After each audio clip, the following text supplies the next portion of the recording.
శ్రీ ఎం రాధిక్ గారు సాయిరాం. ఓం శ్రీ సాయిరాం. సర్వదేవత అతీత స్వరూపుడు భగవాన్ శ్రీ సత్యసాయి బాబా వారి దివ్య పాదపద్మములకు శతకోటి నమస్కారములు తెలియచేస్తూ, అహం సత్యబోధక అధినేత అయిన శ్రీ మల్లెల లక్ష్మీనారాయణ గారికి మరియు మల్లెల వరలక్ష్మి గారికి నా నమస్కారములు. ఈ రోజు తపోవనం పారాయణం చదవటానికి అవకాశం కల్పించిన స్వామికి, మా గురువు గారికి హృదయపూర్వక ధన్యవాదములు. ఈ ఆన్లైన్ క్లాసులో ఉన్న సాయి కుటుంబ సభ్యులందరికీ నా హృదయపూర్వక సాయిరాం.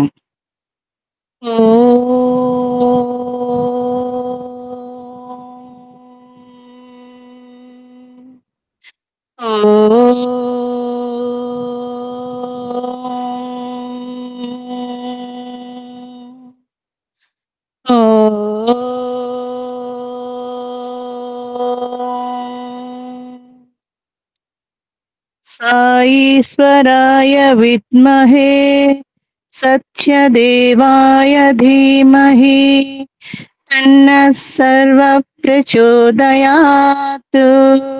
ఓం సాయీశ్వరాయ విద్మహే సత్యదేవాయ ధీమహి తన్నః సర్వ ప్రచోదయాత్. ఓం సాయీశ్వరాయ విద్మహే సత్యదేవాయ ధీమహి తన్నః సర్వ ప్రచోదయాత్. ఓం భూర్భువస్వః తత్సర్వవిదుర్వరేణ్యం భర్గో దేవస్య ధీమహి ధియో యో నః ప్రచోదయాత్. ఓం భూర్భువస్వః తత్సర్వవిదుర్వరేణ్యం భర్గో దేవస్య ధీమహి ధియో యో నః ప్రచోదయాత్. ఓం భూర్భువస్వః తత్సర్వవిదుర్వరేణ్యం భర్గో దేవస్య ధీమహి ధియో యో నః ప్రచోదయాత్. ఓం భగవాన్ శ్రీ సత్యసాయి సచ్చరిత్ర తపోవనం 7వ రోజు పారాయణము, బుధవారము, 15వ అధ్యాయము. ప్రతి ఒక్కరి భూత భవిష్యత్ వర్తమానాలు నాకు తెలుసు. మంచి తలపును మాటయు మంచి చేత, మంచి వినికిడి చూపును మంచితనము, మంచి ఆరోగ్యము నించు మానవులకు సత్యమును తెలుపు మాట శ్రీ సాయి బాట. బాబా భగవంతుడు మానవాకారం ధరించి రావటం మహనీయునమని మీరు తలచవచ్చు, కానీ ఈ స్థితిలో మీరుంటే ఈ విధంగా అనుకోరు. నాకు మీలో ప్రతి ఒక్కరి భూత భవిష్యత్ వర్తమానాలు నాకు తెలుసు. అందువల్ల నేను జాలితో కరిగిపోను. నాకు దయ లేకపోలేదు. నాది కఠిన హృదయం కాదు. కానీ మీరు తలుపులు మూసుకుంటే నా కారుణ్య కిరణాలు లోపలికి ఎట్లా ప్రవేశించగలవు? స్వామి, నాకు కన్నులు లేవు. నా దివ్య రూపం దర్శించటానికి పరితపిస్తున్నాను. నా దుస్థితికి మీ హృదయం కరిగిపోదా అని విలపిస్తాడు ఒక వ్యక్తి. ఆ గ్రుట్టివాని దుస్థితి చూసి మీ హృదయాలు జాలి పడతాయి. నా హృదయం ఎందుకు ద్రవించదు? నాకు అతని గత జీవితము పరిస్థితులు తెలుసును కనుక నా ప్రతిక్రియ భిన్నంగా ఉంటుంది. అవి మీకు తెలిస్తే మీ అభిప్రాయము మరొకలాగా ఉంటుంది. గత జన్మలో బుద్ధిపూర్వకంగా చేసిన కొన్ని పనులు ప్రతిఫలం ఇది. కాబట్టి ఆ దుష్ట చర్యల ప్రతిఫలమును అనుభవించనిస్తాను. కొన్ని పరిహారాల వల్ల ఆ ప్రతిఫలానుభవం కొద్దిగా మారుతుంది. నేను సుఖమునకు దుఃఖమునకు కారకుడును కాను. మిమ్మల్ని బాధించే ఈ 2 సంకెళ్లను మీరే తయారు చేసుకుంటున్నారు అంటారు బాబా. చెడు చేస్తే చెడు కలుగుతుంది. ఒకసారి ఒక అందమైన జంట 2 పిల్లలతో ప్రశాంతి నిలయానికి వచ్చారు. ఆ దంపతులు వారి ఇద్దరి పిల్లలు కూడా ముచ్చటగా చాలా ఆకర్షణీయంగా ఉన్నారు. వారు ఆశ్రమంలోకి వచ్చి తర్వాత భగవాన్ బాబాను వ్యక్తిగతంగా కలుసుకోవాలనే ఆతృతతో కర్నల్ జోగారావు గారిని కలుసుకున్నారు. ఎలాగైనా భగవాన్ బాబా తమకు ఇంటర్వ్యూ ఇచ్చేలాగా చూడమని ఆయనను వేడుకున్నారు. జోగారావు గారు ఆ దంపతులను చూసి తప్పకుండా వారికి స్వామి ఇంటర్వ్యూ ఇస్తే బాగుంటుందని భావించి స్వామితో ఎంతో ముచ్చటగా గొలుపుతున్న ఆ కుటుంబం గురించి చెప్పి వారి కోరికను తెలియజేశారు. అప్పుడు స్వామి ఆయనతో వాళ్ళు వాళ్ళ అందం గురించి, ఆ పిల్లల అందం గురించి చెప్తున్నావు. సరే, పిల్లలకి కళ్ళు లేవు తెలుసా అన్నారు. జోగారావు గారికి చాలా ఆశ్చర్యం కలిగింది. స్వామి ఇంకా వారిని చూడనే లేదు. పైగా అంత అందంగా ఉన్న పిల్లలకు కళ్ళు లేని వాళ్ళు అనే విషయము తనకెంత మాత్రం తెలియలేదు. తరువాత ఆ దంపతులు మరల తన దగ్గరకు వచ్చి తన దగ్గరకు వచ్చినప్పుడు జోగారావు గారు ఆ పిల్లల విషయం వారిని అడిగి తెలుసుకొని చాలా బాధపడ్డారు. ఆమె జోగారావు గారితో మా పిల్లలకు దృష్టిని ప్రసాదించమని స్వామితో కాస్త చెప్పండి అని ప్రార్థించింది. ఆ దంపతుల సౌమ్య ప్రవర్తన వల్ల ఆయన మరొక్క మాటు స్వామితో ఆ పిల్లల విషయం ప్రస్తావించి స్వామి ఆ పిల్లలకు కళ్ళు ప్రసాదించండి అని అడిగారు. స్వామి ఏమీ మాట్లాడలేదు. మరునాడు మందిరంలో నుంచి స్వామి బయటకు వస్తూ ఆ ఆ రోజు వార్తాపత్రిక చేతిలో పట్టుకొని వచ్చి జోగారావు గారి చేతిలో పెట్టి ఒక అంశం చూపించి ఇది చదువు అన్నారు. ఆ పేపర్లో బుక్కపట్నంలో ఒక సవితి తల్లి పిల్లల కళ్ళు పొడిచివేసింది ఉంది. అది చదివి జోగారావు గారు స్వామి వైపు చూశారు. ఆయనతో ఇందుకు నీవైతే ఏం చేస్తావు అని అడిగారు. ఆమెకు కళ్ళు లేకుండా చేస్తాను అన్నారు. జోగారావు గారు అప్పుడు స్వామి భగవంతుడు అలా చెయ్యడు. ఆమె పిల్లలకు కళ్ళు లేకుండా చేస్తాడు. పిల్లలు ఆనందంగానే ఉంటారు. వాళ్ళని నేను చూసుకుంటాను. కానీ తల్లి సంగతి ఏమిటి అని అక్కడి నుంచి వెళ్ళిపోయారు. అది జరిగిన సంభాషణ. జోగారావు గారి మనస్సులో ఒక పెద్ద రహస్యానికి ముడివిప్పినట్లయింది. దంపతుల గురించి తాను స్వామిని అడిగినదేమిటి? స్వామి ఈ రోజు వార్తాపత్రికలోని ఈ వార్తను చూపించడం ఏమిటి? ఈ సంభాషణ ఏమిటి? దీని అర్థం ఏమిటి? అంతేకాని స్వామి ఈ విషయము ఆ తల్లికి చెప్పి ఆమె మనస్సు నొప్పించలేదు. ఎవరు చేసిన కర్మను వారు అనుభవించవలసిందేనన్నమాట. భగవంతుడు కేవలం ఒక పోస్ట్ మ్యాన్ వంటివాడు. పోస్ట్ మ్యాన్ తన సంచిలో నుంచి తీసి ఒక్కొక్కరికి ఒక్కొక్క ఉత్తరం ఇస్తూ ఉంటాడు. ఒక ఉత్తరం చదివి ఒక ఇంట్లో ఒకటే నవ్వులు, మరొక ఉత్తరం చదివి మరొక ఇంట్లో దుఃఖం. కానీ ఆ ఉత్తరాలలోని విషయాలకు పోస్ట్ మ్యాన్ కు సంబంధమే లేదు. ఎవరికి వచ్చిన ఉత్తరం వారికి అందచేస్తాడు. భగవంతుడు అంతే అంటారు భగవాన్ బాబా. అప్పుడు పారేసిన అన్నాలు ఇప్పుడు వెతుక్కుంటున్నారు.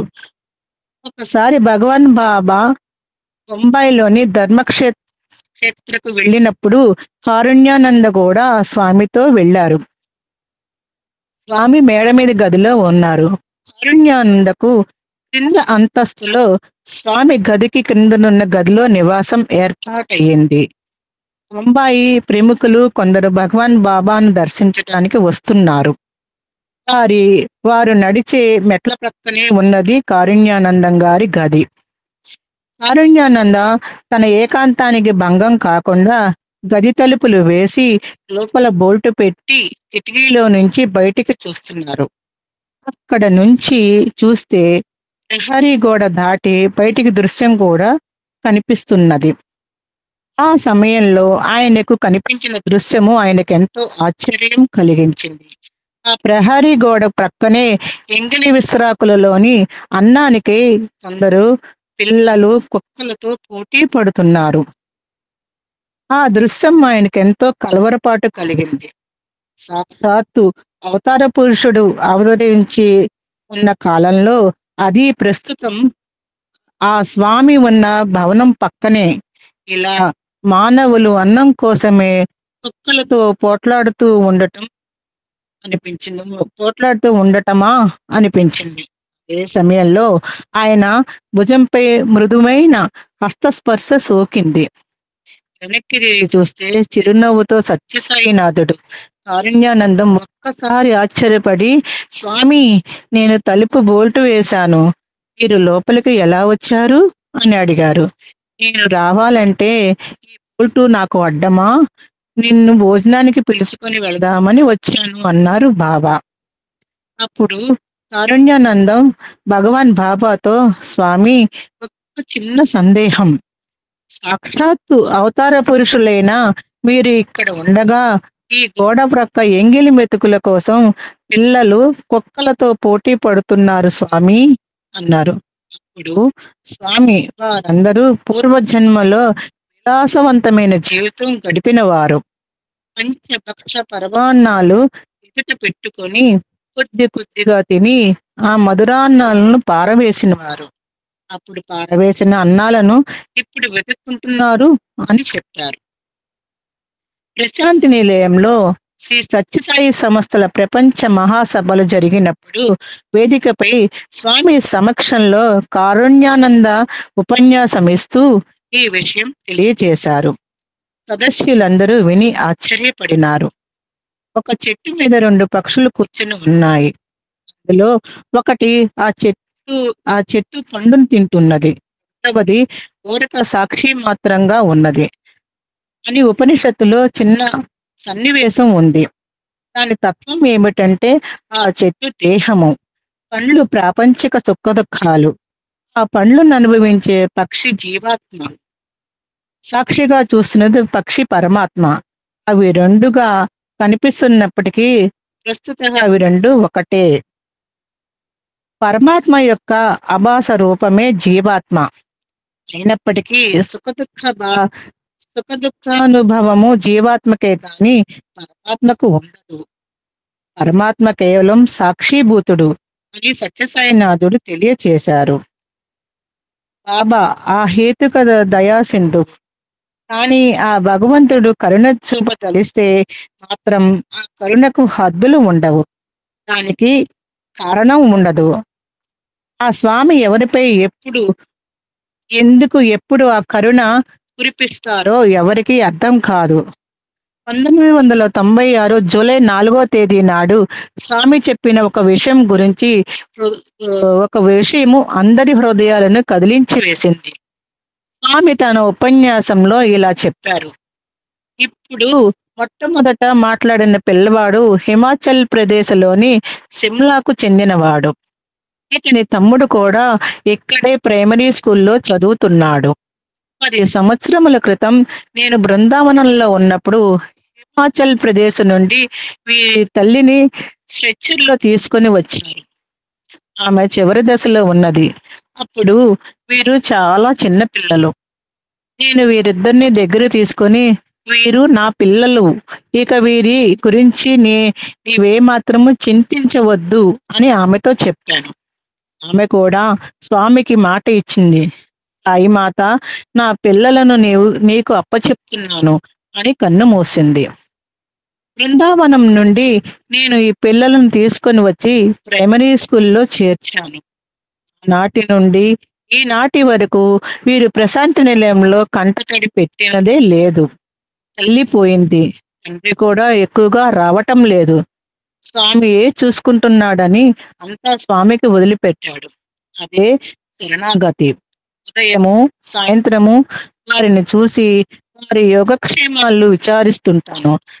తల్లి లేని బాధను వారు ఏనాడు అనుభవించలేదు. అయితే ఒకనాడు తల్లి జ్ఞాపకం వచ్చిందని చిన్నపిల్లవాడిని వార్డెన్ నా దగ్గరికి తీసుకుని వచ్చింది. స్వామి, వీడు భోజనం చేయటం లేదు, తల్లి గుర్తుకు వచ్చి ఏడుస్తున్నాడు అని చెప్పింది. అప్పుడు ఆ పిల్లవానికి 5 సంవత్సరాలు, ఫస్ట్ స్టాండర్డ్ చదువుతున్నాడు. ఆ పిల్లవానిని నా దగ్గరకు పిలుచుకొని, ఇంటర్వ్యూ రూమ్‌లోకి తీసుకొని పోయి ఉంగరం పెట్టి అది ఉంగరం పెట్టి అది చేసి, ఇది చేసి బాధను మరిపించి మురిపించాను. అప్పటి నుండి వాడు ఎప్పుడు చూసినా నవ్వటమే. పిల్లల హృదయాలు అంత పవిత్రంగా ఉంటాయి. ప్రేమ ఇంతటి ధైర్య సాహసాలను అందిస్తుంది. వేరొక ప్రదేశంలో ఈ పిల్లలు ఇలాగే ఉండగలిగేవారా? స్వామి దగ్గర కాబట్టి ఉండగలిగారు. ఒక్క తల్లి కాదు, 1000 తల్లుల ప్రేమతో చూస్తుంటాడు స్వామి. ప్రతి విషయము నేనే స్వయంగా చూసుకుంటూ ఉంటాను. నేను దీనిని మీరు తెలుసుకోలేక స్వామి నన్ను పలకరించలేదే అనుకుంటారు. ఇన్ని రకములైన బాధ్యతలున్న ప్రతి పిల్లవాని గురించి విచారిస్తుంటాను. ఇంతకు ముందు మాట్లాడిన పిల్లవాడు ఒక తల్లి పోయింది కానీ నాకు 1000 తల్లుల ప్రేమ చిక్కింది అన్నాడు. వల్లనే తన ఉపన్యాసాన్ని ప్రారంభించే సమయంలో స్వామిని మై మదర్ సాయి అని సంబోధించాడు. అలాంటి విశ్వాసమే వారిని సంరక్షించి అన్ని విధాలుగా విజయాన్ని చేకూర్చుతుంది అన్నారు స్వామి. నామస్మరణ రూప ధ్యానముల ప్రభావము. ప్రశాంతి నిలయంలో 8 సంవత్సరాల నుంచి ఒక ఇంగ్లీష్ దేశీయుడు కాళ్ళు లేక చక్రాల కుర్చీలో కూర్చుని ఉన్నాడు. కానీ నిత్యం అతడు చిరునవ్వుతో ఉండేవాడు. అతడు ఒకప్పుడు ఆటలలో ఆరితేరినవాడు, వ్యాయామం చేసినవాడు. మరి కర్మవశాత్తు ఇలా అయ్యాడు. ఒకసారి అతని దేశం నుంచి వచ్చిన వారంతా ఒక చోట కూర్చున్నారు. వారందరినీ స్వామి ఇంటర్వ్యూ గదిలోకి వెళ్ళమన్నారు. ఇతడు చక్రాల కుర్చీలో కూర్చొని ఉండటం వల్ల అతడు కూర్చున్న చోట వేరొక చోట కావటం వల్ల ఇతడు వారితో కలవలేకపోయాడు. వారంతా స్వామి గదిలోకి వెళ్ళారు. తను కూడా ఆ దేశం వాడే కదా, కాబట్టి తనను కూడా స్వామి లోపలికి పిలవకూడదా అని ఆసక్తితో అతడు స్వామి వైపు చూస్తున్నాడు. దర్శనమిస్తూ ముందుకు వెళ్ళిన స్వామి ఒక అడుగు వెనకకు వేసి, ఓ నీవు కూడా లోపలికి వెళ్ళు అన్నారు. అతడు అమితమైన ఆనందంతో చక్రాల కుర్చీని గబగబా నెట్టుకొని వెళుతున్నాడు. అప్పుడు దయాసాగరుడైన సాయినాథుడు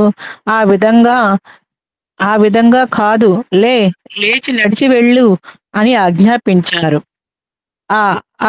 అతడు ఆ మాటకు ఆశ్చర్యపడ్డాడు. ఆగిపోయి ఆ కుర్చీ నుంచి నెమ్మదిగా లేచాడు.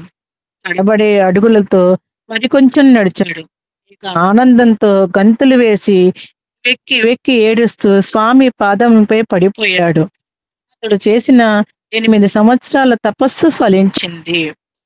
భగవాన్ బాబా ఒకసారి పూర్వజన్మల కర్మను ఈ జన్మలో అనుభవించాలని భగవద్ధానుగ్రహం ఎంత ఉన్నప్పటికీ దానిని తప్పించలేరని మీరు అనుకొనవచ్చు. ఆ విధమైన బోధ మీకెవరో చేసి ఉండరు. ఆ విధంగా మీరు కర్మను అనుభవించిన అవసరం లేదని నేను మీకు అభయమిస్తున్నాను అన్నారు. నిజమే. బాబాను శరణు వేడి పుటపర్తిలో కూర్చున్న వారి వ్యాధిగ్రస్తులు తమ ప్రారబ్ధాన్ని అనుభవిస్తున్నది ఎక్కడా? అదే మరొక ప్రదేశంలో ఉంటే ఆ రోగ తీవ్రత వల్ల ఎంతగా కుమిలిపోతూ దుఃఖిస్తూ నరకయాతన పడుతూ ఉంటారు. అటువంటిది వారు దర్శనానికి ముందు సమయంలో స్వామి ఎప్పుడెప్పుడు వస్తారా, అద్భుతమైన నూతనమైన ఆ దివ్యమంగళ స్వరూపాన్ని ఎప్పుడు దర్శిద్దామా అని ఒకటే ఎదురు చూడటం. దర్శనం సమయంలో ఆనంద తన్మయత్వంలో స్వామిని చూస్తూ తమని తాము మరచిపోయి పులకించిపోతూ ఉండటం, దర్శనం అనంతరం ఆ మధురమైన దృశ్యాన్ని గుర్తు చేసుకోవటం, మరునాటి ఉదయం దర్శనం వరకు ఎవరు కనిపించిన స్వామి గురించే సంభాషణలు, స్వామి గురించే ఆలోచనలు. ఇక ఆ వ్యక్తుల కర్మఫలాన్ని అనుభవిస్తున్నది ఎక్కడా? బాధను అనుభవించవలసిన సమయంలో వైద్యుడు వైద్యుడికి ఇచ్చిన మత్తుమందు వల్ల బాధ తెలియకుండా పోయినట్లు ప్రారబ్ధం అనుభవించవలసిన సమయం అంతా భగవంతుని గురించి శ్రవణ, స్మరణ, మనన, చింతన, దర్శనలతో గడిపి వారు దుఃఖ సముద్రం నుంచి బయటపడుతున్నారు. అసలు ప్రశాంతి నిలయ ప్రవేశమే సర్వ దుఃఖ పరిహారము కదా. ఓం శ్రీ సత్యసాయి పరబ్రహ్మణే నమః. శాంతి శాంతి శాంతి. 15వ అధ్యాయం. ఓం శ్రీ భగవాన్ శ్రీ సత్యసాయి చరిత్ర తపోవనము 16వ అధ్యాయము. నామస్మరణ విశిష్టత. ఒక భక్తుడు స్వామితో, స్వామి శరణాగతి శరణాగతి అంటారు కదా, శరణాగతి చేయటం ఎలా అని అడిగాడు. అప్పుడు భగవాన్ బాబా ఏమన్నారో తెలుసా? బంగారు, నీవు శరణాగతి చేయటం కూడానా? నామస్మరణ చెయ్యి, భగవంతుడే నీకు శరణు అవుతాడు అన్నారు. నామస్మరణ విశిష్టత గురించి చెప్తూ స్వామి, నామస్మరణ అన్ని సాధనల కంటే ఉత్తమమైనది. ఇది ఒక గొప్ప జపం, అమోఘమైన తపం. ఈ నామస్మరణ వల్లనే కుచేలుడు శ్రీకృష్ణుడు అనుగ్రహాన్ని చూరగొన్నాడు. నీవు నామం స్మరించేటప్పుడు ఆ నామాన్ని భక్తితోనూ ప్రేమతోనూ స్మరించు. ఇది గొప్ప ఫలితాన్ని ప్రసాదిస్తుంది. ఈ కలియుగంలో మోక్ష సాధనకు నామస్మరణ చాలు. నిన్ను బాధించే మనోవికారాలను, దురాశను పోగొట్టి నీకు శాంతిని, తృప్తిని కలిగింపగల దివ్యౌషధము నామస్మరణ ఒక్కటే. ఆ నామం భగవంతుని సహస్ర నామాలలో ఏదైనా కావచ్చు, లేదా ప్రపంచంలోని ఏ భాగమున కాని, ఏ భక్త సంఘంలోని కాని ఈనాడు పరిపాటి వాడుకలోనున్నదైనా కావచ్చు. ఏదో ఒక నామమును నీ నిత్యకృత్యంలో ఒక భాగంగా కనీసం ఒక 5 నిమిషములైనా స్మరించటం నీకు అలవాటు చేసుకుంటే అది నీకు మంచి ఫలితమునిస్తుంది అన్నారు. తులసమ్మ వృత్తాంతము. ప్రశాంతి నిలయంలో వెనుకటి రోజుల్లో తులసమ్మ అనే ఒక భక్తురాలు నివసిస్తూ ఉండేది. ఆమె ఒకసారి తన ఊరికి వెళ్ళినప్పుడు ఒక ఆటోలో ప్రయాణం చేస్తుండగా నిర్జనమైన ఒక ప్రదేశంలో ఆ ఆటో దారి ప్రక్కనున్న ఒక చెట్టును ఢీకొని పడిపోయింది. ఫలితంగా తులసమ్మ చేతి మణికట్టు దగ్గర గాయం అయింది. దెబ్బ తగలటంతోటే ఒక్కసారిగా సాయిరాం అంటూ కేక వేసి పడిపోయింది. ఆ ఏకాంత ప్రదేశానికి ప్రమాదం జరగటంతోటే ఒక కారులో ఒక డ్రైవరు వచ్చి నిలిచాడు. ఆ డ్రైవరు తులసమ్మను, ఆటో డ్రైవర్ను ఇద్దరిని తన కారులో ఎక్కించుకొని ఇంటికి తీసుకొని వెళ్ళాడు. ఆమె చేతి మణికట్టు దగ్గర చాలా తీవ్రమైన గాయం అయిందని ఆమెకు తెలుసు. కానీ అంతకంటే ఘోరమైన ఆపద నుంచి తాను బయటపడినట్లు తరువాత ఆమె గ్రహించింది. తరువాత ఆటో డ్రైవరు స్వయంగా చెప్పిన విషయాలివి. తులసమ్మ ధరించిన విలువైన బంగారపు ఆభరణాలు చూడగానే అతనికి వాటిని ఎలాగైనా దొంగిలించాలనే ఆలోచన కలిగింది. ఆ ఉద్దేశంతోనే అతను ఆ ఏకాంత ప్రదేశానికి ఆటోని తీసుకొని వచ్చాడు. కావాలనే ఆ ఆటోని చెట్టుకు ఢీకొట్టించాడు. తులసమ్మకు దెబ్బ తగిలి స్పృహ కోల్పోయే లోపున అతను ఆటో నుంచి దూకి ఆమె నగలు అపహరించుకొని వెళదామనుకున్నాడు. కానీ దెబ్బలు తగలటంతోనే ఒక్కసారిగా సాయిరాం అని పలికేటప్పటికీ ఆ నామస్మరణ ఆటో డ్రైవర్ మనసు మార్చివేసింది. ఆపద కలగగానే మరుక్షణంలో భగవంతుని నామాన్ని స్మరించిన ఇటువంటి ఉత్తమరాలని మోసం చేయకూడదని అతడు నిశ్చయించుకున్నాడు. పైగా ఆ ప్రమాదం జరిగింది మానవ సంచారం లేని చోట. ఆ విషయం ఆటో డ్రైవర్కి తెలుసు కూడా. ఆ ప్రమాదం జరగటంతోనే వెనువెంటనే ఒక కారు, ఒక డ్రైవరు అక్కడికి ఎలా సృష్టింపబడ్డారో అర్థం కాక ఆ ఆటో డ్రైవర్ వణికిపోయాడు. అతడే ఈ విషయాన్ని తనంత తానే తులసమ్మకు చెప్పి ఎంతో పశ్చాత్తాపం పొందాడు. విచిత్రం ఏమిటంటే ఆ తరువాత కూడా అతను తులసమ్మ దగ్గరకు వస్తూ వెళుతూ క్షేమ సమాచారాలు తెలుసుకుంటూ చివరకు అతడు ఒక ఆత్మీయుడిగా మారిపోయాడు. భగవన్నామ స్మరణ ఎంత శక్తివంతమైందో ఈ సంఘటన మనకు తెలియజేస్తుంది. నామం నామం జపించమంటే భగవంతుణ్ణి పిలవటమే. పెద్దపట్టు స్వామిని స్వామి ధ్యానం అంటే ఏమిటి? ఎలా చేయాలి? అని అనేక పర్యాయములు అడిగింది. అందుకు స్వామి, నీ ముఖం ధ్యానం లేదు, జ్ఞానం లేదు. నామం నామస్మరణ చేసుకుంటున్నావు కదా, అది చాలులే అనేవారు. ఒక్కసారి రాత్రిపూట వాన చినుకులు పడుతుంటే ఆమె మందిరం ఎదుట చెట్ల కింద నుంచి లేచి మందిరంలోని వరండాలోకి వెళుతూ సాయిరాం సాయిరాం అనుకున్నది. ఆ రాత్రి వేళ స్వామి మేడ మీదకు వచ్చి, ఏయ్ దున్నపోతా, నేను నిద్రపోనక్కర్లేదా అన్నారు స్వామి. స్వామి, మిమ్మల్ని నిద్రపోవద్దని ఎవరన్నారు అని అంటే, నువ్వు నన్ను పిలుస్తుంటే నేను ఎలా పడుకోను అన్నారు. అలవాటుగా సాయిరాం అని జపం చేసుకుంటున్నాను, కానీ మిమ్మల్ని నేను పిలవలేదు స్వామి అన్నది పెద్ద బొట్టు. ఆ జపం చేయటం అంటే ఏమిటి? నన్ను పిలవటమే. నామం చేయటం అంటే వేరు, భగవంతుని పిలవటం వేరు కాదు అన్నారు సత్యసాయి భగవానుడు. నామస్మరణ అంటే భగవంతునికి ఫోన్ చేయటమే. కస్తూరి గారి పెద్ద కుమారుడు ప్రొఫెసర్ మూర్తి భూగర్భ శాస్త్రంలో పరిశోధనలు చేస్తూ వృత్తిరీత్యా ఒకసారి అస్సాంలో అడవులలో సంచరించవలసి వచ్చింది. అతడు ఆ విధంగా ఏకాంతంగా ఆ అరణ్యంలో ఉన్నప్పుడు ఒక ఎలుకబంటు చూసి అతని వైపుకు రావటం మొదలుపెట్టింది. మూర్తి దాన్ని అలికిడికి తల ఎత్తి చూసి ఇక పరుగు తీశాడు. ఆ ఎలుకబంటు కూడా వెంబడిస్తూనే ఉన్నది. చివరకు మూర్తి అక్కడ బండరాళ్లలో పరిగెడుతూ పడిపోయి బాబా బాబా అని పిలవసాగాడు.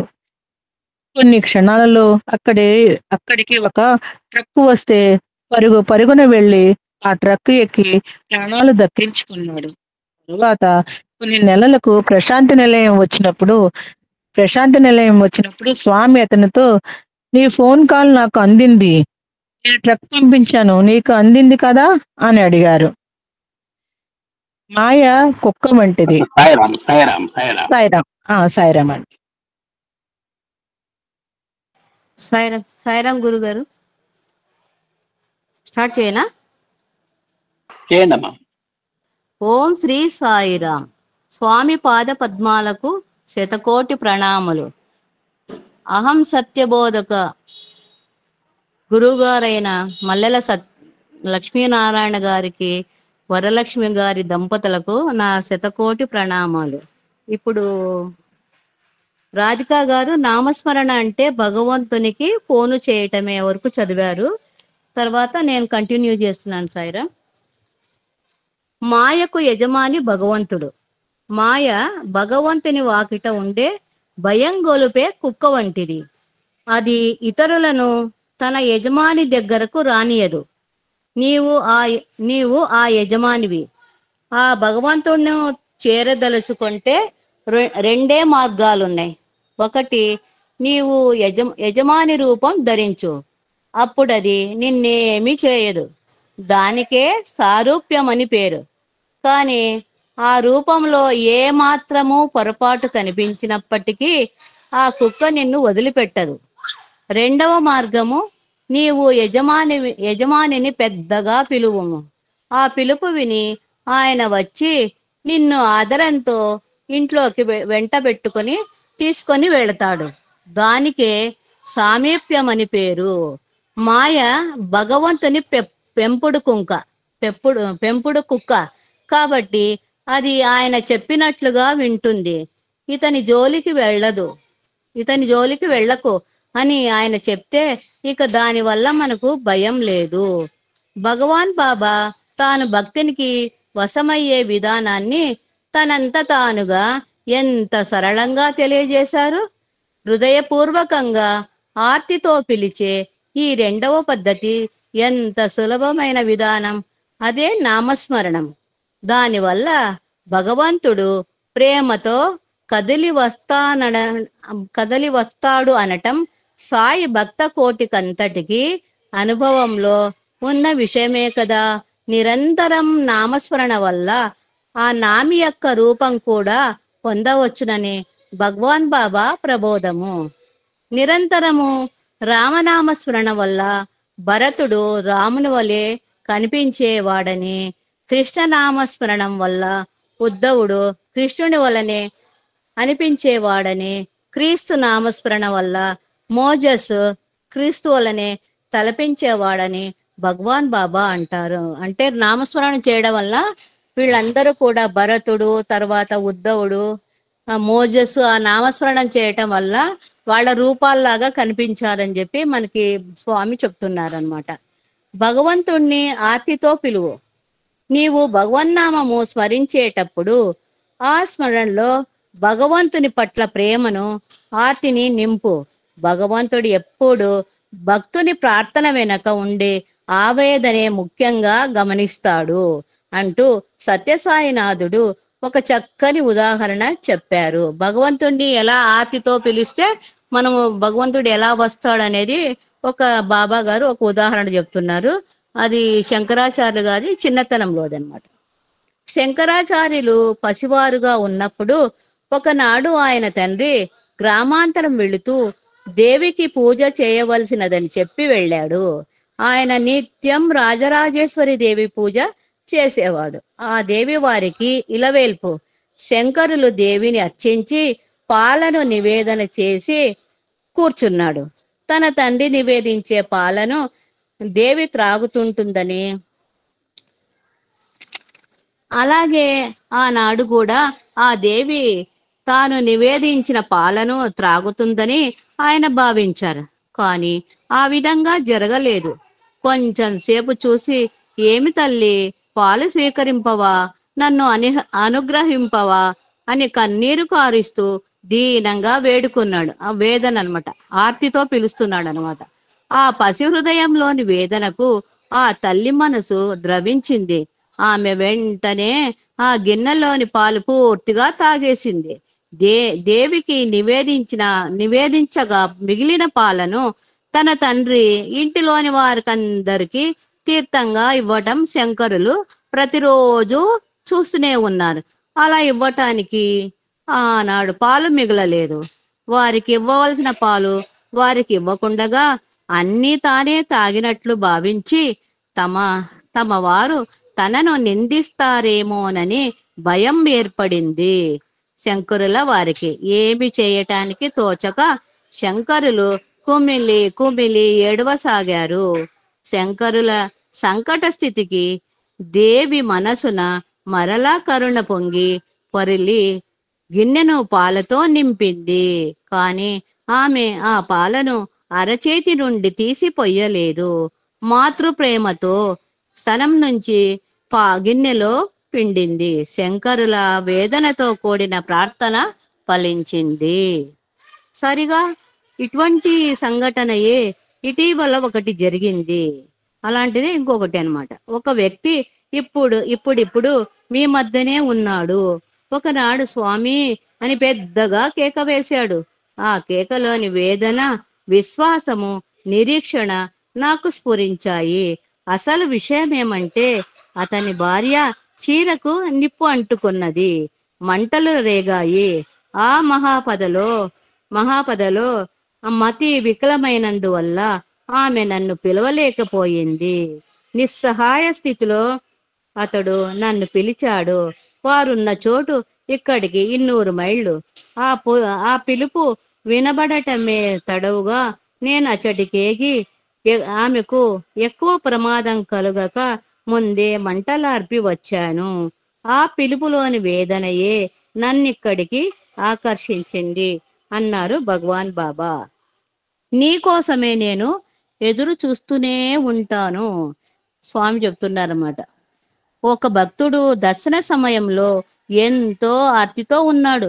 సాయినాథుడు అతన్ని ఇంటర్వ్యూ గదిలోకి పిలిచారు. అతను స్వామి ప్రేమ కోసం, స్వామి సంభాషణ కోసం, స్వామి దివ్య సన్నిధి కోసం తహతహలాడిపోతున్నాడు. స్వామి లోపలికి వచ్చి తలుపు వేసి బోల్టు పెడుతున్నారు. ఇంకా అతను ఉండబట్టలేక, స్వామి మీకోసం నేను 3 వారాల నుంచి ఎదురు చూస్తూ ఉన్నాను, 3 వారాల నుంచి స్వామి అన్నాడు. అప్పుడు స్వామి వెనక్కి తిరిగి, బంగారు నీకోసం నేను ఎన్ని వేల సంవత్సరాల నుంచి ఎదురు చూస్తున్నానో తెలుసా అన్నారు. ఆ మాటకు అతడు నిర్ఘాంతపోయాడు. తన కోసం భగవాన్ బాబా ఎదురు చూస్తున్నారా అని ఆశ్చర్యపోయి ఆ ప్రేమను భరించలేక అతడు ఒకటే ఏడవసాగాడు. అంటే స్వామి మనం వేచి చూడ, స్వామి మన కోసం ఎదురు చూస్తున్నారంట. ఆ స్వామి అలా అనగానే అతనికి ఏడుపు వచ్చేసిందనమాట. అవును స్వామి, అవును స్వామి మన కోసం ప్రతిక్షణము ఎదురు చూస్తూనే ఉన్నారు. ఎప్పుడు వస్తాడా అని.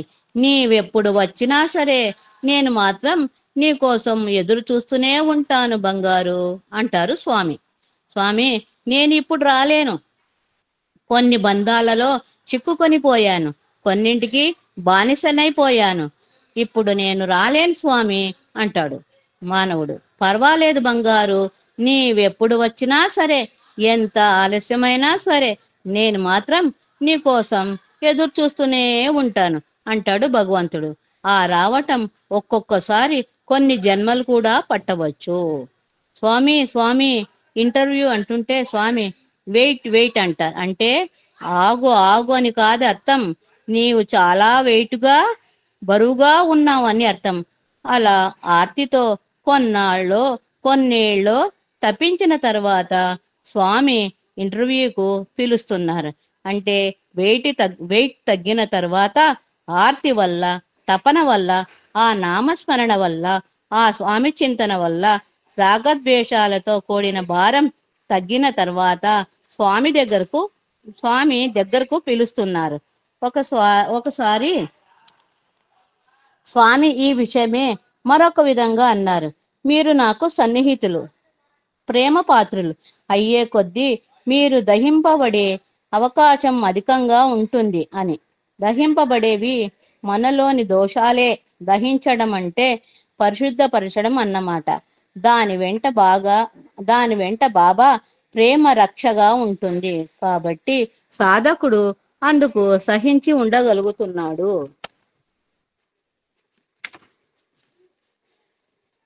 బాధితులందరూ నా బిడ్డలే.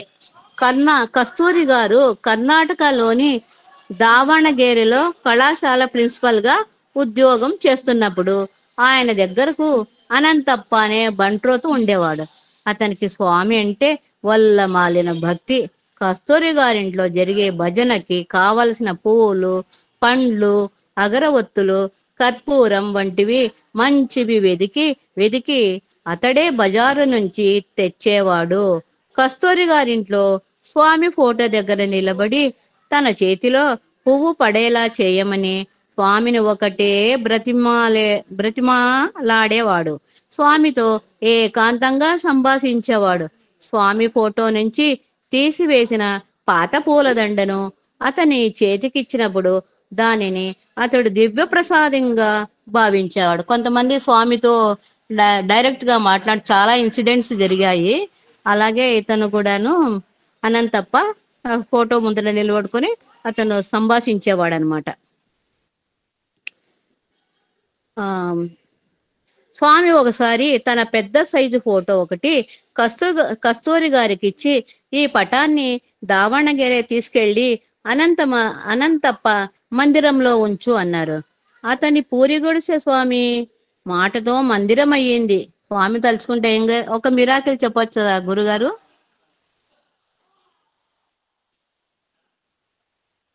సైరా ఆ ఫోటోలో నుంచి పడే విభూతి కోసం ఎందరో పెద్దలు వచ్చేవారు. అతడు లంకలో విభీషణు వంటి వాడని స్వామి ఒకసారి అన్నారు కూడా. అనంతప్ప చిన్న కుమార్తె భర్త మైసూరు రైల్వేలో పనిచేసేవాడు. బెంగళూరు నగరంలో ఒక మారుమూల ఇంట్లో వాళ్ళు ఉండేవారు. అతనికి భార్య మీద అనుమానం ఎక్కువ. ఈ అనుమానం వల్ల అతను ప్రతి క్షణము ఆమెను వేధిస్తూ ఉండేవాడు. ఆమెను ఇంట్లో బంధించి ఖైదీలా చూసేవాడు. అతన్ని ఎవరూ సరిదిద్దలేకపోయారు. చివరకు ఆమె ఈ బాధలు భరించలేక భర్తతో తనని పుట్టపర్తి సత్యసాయిబాబా దగ్గరకు తీసుకొని వెళ్ళమని, బాబా మీద నేను మీ పట్ల విశ్వాసం కలదానినని చెబితే నన్ను కాపురం చెయ్యనివ్వండి, లేదా నేను నా జీవితాన్ని పుట్టపర్తిలో సమాప్తం చేసుకుంటాను అని చెప్పిందనమాట. అనంతప్ప అతని భార్య, కూతురు, అల్లుడు అంతా కలిసి పుట్టపర్తి వచ్చారు. బాబా ఎంతో దయతో వారందరినీ ఇంటర్వ్యూకు గదిలోకి పిలిచి,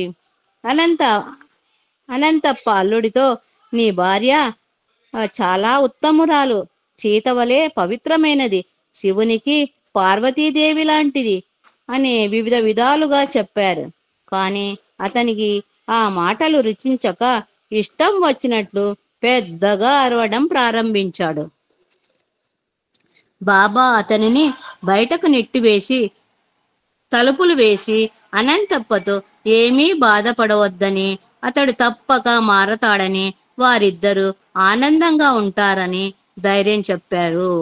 స్వామి వాళ్ళకందరికీ ధైర్యం చెప్పారనమాట.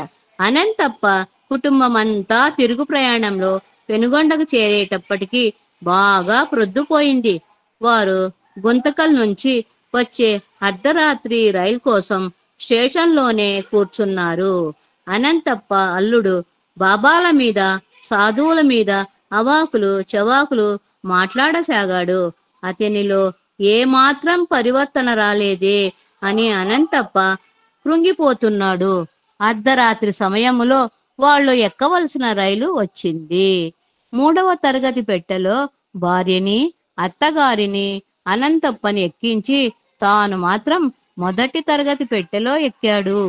అనంతప్ప అల్లుడు రైల్వే ఉద్యోగి అవటం వల్ల మొదటి తరగతి స్లీపర్లో ఎక్కడానికి గార్డు అనుమతించాడు. సుమారుగా రాత్రి 1 గంటకు రైలు తొండేబావి స్టేషన్ దగ్గర ఆగింది. అప్పుడు మొదటి తరగతి పెట్టెలో ఎక్కిన అనంతప్ప అల్లుడు అయ్యో అయ్యో అని పెద్దగా అరుస్తున్నాడు, గట్టిగా మూలుగుతున్నాడు. ఆ శబ్దాలు విని గారుడు తన పెట్టె దిగి ఈ పెట్టెలోకి వచ్చాడు. అక్కడున్న రైల్వే సిబ్బంది కూడా లోపలికి వచ్చారు. ఏం జరిగింది, ఏమిటి అని అందరూ ప్రశ్నించారు. అతడు చెంపలు చేత్తో రుద్దుకుంటున్నాడు. భయంతో అటూ ఇటూ చూస్తున్నాడు. ఈ పెట్టెలోకి ఎవరు ఎక్కారు? నిన్ను చెంపలు వాచిపోయేలా కొట్టిందెవరు? ఏం జరిగింది అని గార్డు అడిగాడు. అప్పుడు తను మూలుగుతూ ఏడుస్తూ రైలు దిగి స్టేషన్ మాస్టర్ గదిలోకి వచ్చి కూర్చొని చెప్పసాగాడు. తొండేబావి స్టేషన్ ఇంకా 6 మైళ్ళ దూరం ఉండగానే ఆ కంపార్ట్మెంట్లో ఒక్కసారిగా దీపాలు వెలిగాయి. వెంటనే నేను పక్క మీద నుంచి లేచి కూర్చున్నాను. ఇంతలో ఆ ప్రదేశమంతా ఎర్రని కాంతితో నిండిపోయి అంతా బాబా ఆక్రమించినట్లుగా కనిపించారు. ఇంకా అక్కడ నుంచి బాబా నా చెంపల మీద వాయించడం మొదలు పెట్టారు. అన్ని వైపులా బాబాయే నిండిపోయి ఉన్నారు. అన్ని వైపుల నుంచి ఆ దెబ్బలు తగులుతూనే ఉన్నాయి.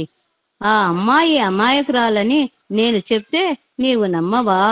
ఆమెను కొట్టడం మానవా? ఆమె నా బిడ్డ. ఆమె కాదు, బాధితులందరూ నా బిడ్డలే. నా మాట వింటావా అంటూ చెంపలు పగులగొట్టసాగారు బాబా. రైలు ఈ స్టేషన్ సమీపిస్తుండగా బాబా మాయమయ్యారు. ఎర్రని కాంతి మాయమయ్యింది. మళ్ళీ మామూలుగా తెల్లని కాంతి నిండి ఉంది అని చెప్పాడు. అంతే. ఆ సన్నివేశం తర్వాత వారి జీవితమే మారిపోయింది. వారిద్దరూ ఎంతో అన్యోన్యంగా ప్రేమగా జీవించసాగారు. కొన్ని నెలల తర్వాత భగవాన్ బాబా ఒకనాడు భక్తులతో సంభాషిస్తూ షిరిడీ బాబా కోపంగా ఉండేవారని, ఈ అవతారం ప్రేమావతారం అని అన్నారు.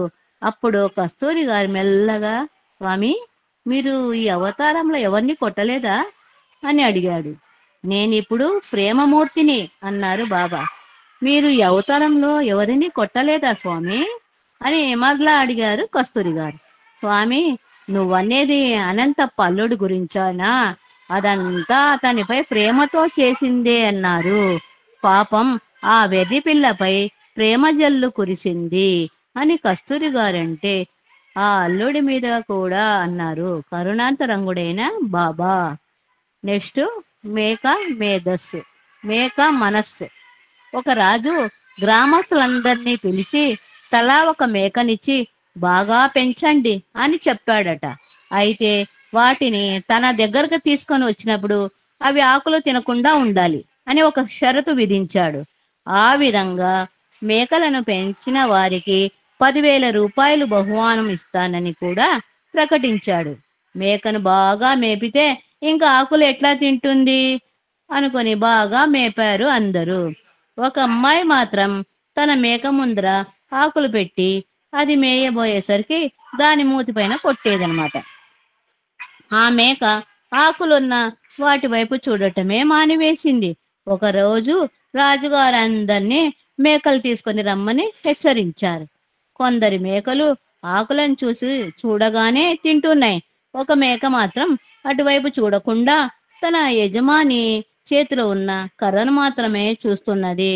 రాజుగారు ఆ మేకను పెంచిన అమ్మాయికి 10,000 రూపాయలు బహుమానంగా ఇచ్చారు.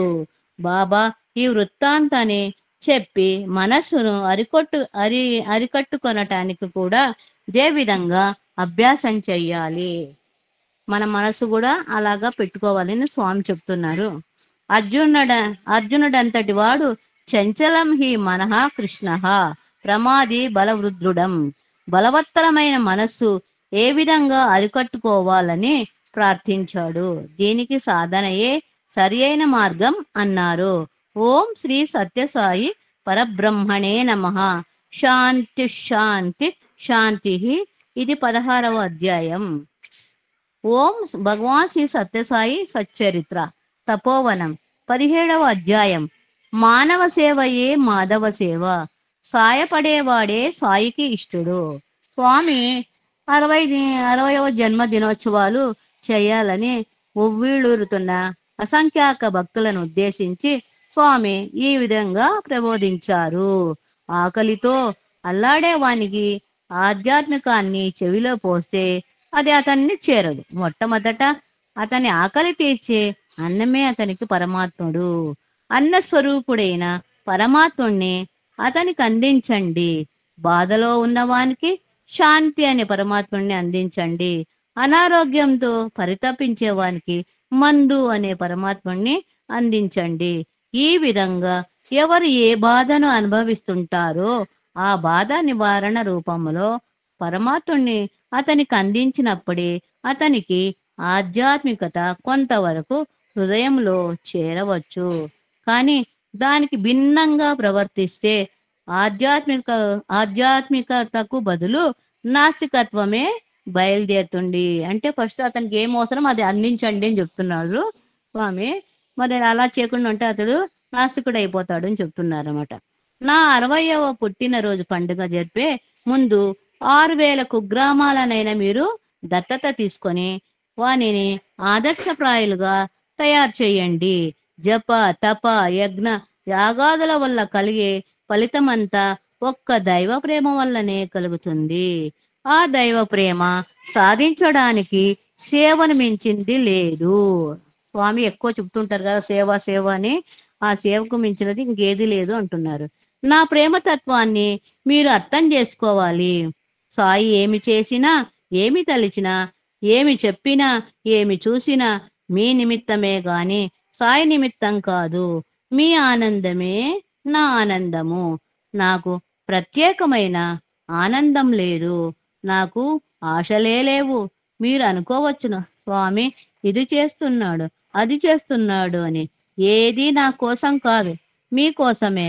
మీరు నమ్మినా నమ్మకపోయినా నా నిమిత్తం ఒక్క నయా పైసా కూడా ఖర్చు చేయటం లేదు. ఏది చేసినప్పటికీ సమాజం కోసమే. ఇప్పటి వరకు నేను ఒక్క నయా పైసానైనా ఖర్చు పెట్టి ఒక చొక్కా కూడా కుట్టించుకోలేదు. భక్తులు ఇచ్చినవే ధరిస్తున్నాను. ఈనాడు ఈ వస్త్రము విద్యార్థి రాధాకృష్ణ ఇవ్వగా వేసుకున్నాను. ఈనాటి వరకు నాకు ఇది కావాలి అనే సంకల్పము నాలో ఈనాడే కాదు, ఏనాడు రాలేదు, రాదు, రాబోదు. ఏ సంకల్పం వచ్చినా జగత్ కళ్యాణం కోసమే. ఈ విషయమును మీరు గుర్తించి మీ కార్యక్రమాలలో ఉత్సాహాన్ని పెంచుకొని లోకసేవ నిమిత్తమై మీరు కంకణం కట్టుకోవాలి. ఇప్పుడు మనకి 100 days బర్త్డే చేస్తున్న స్వామి మంచిగా ఈ చాప్టర్ బాగా ఉపయోగపడుతుంది మనకి.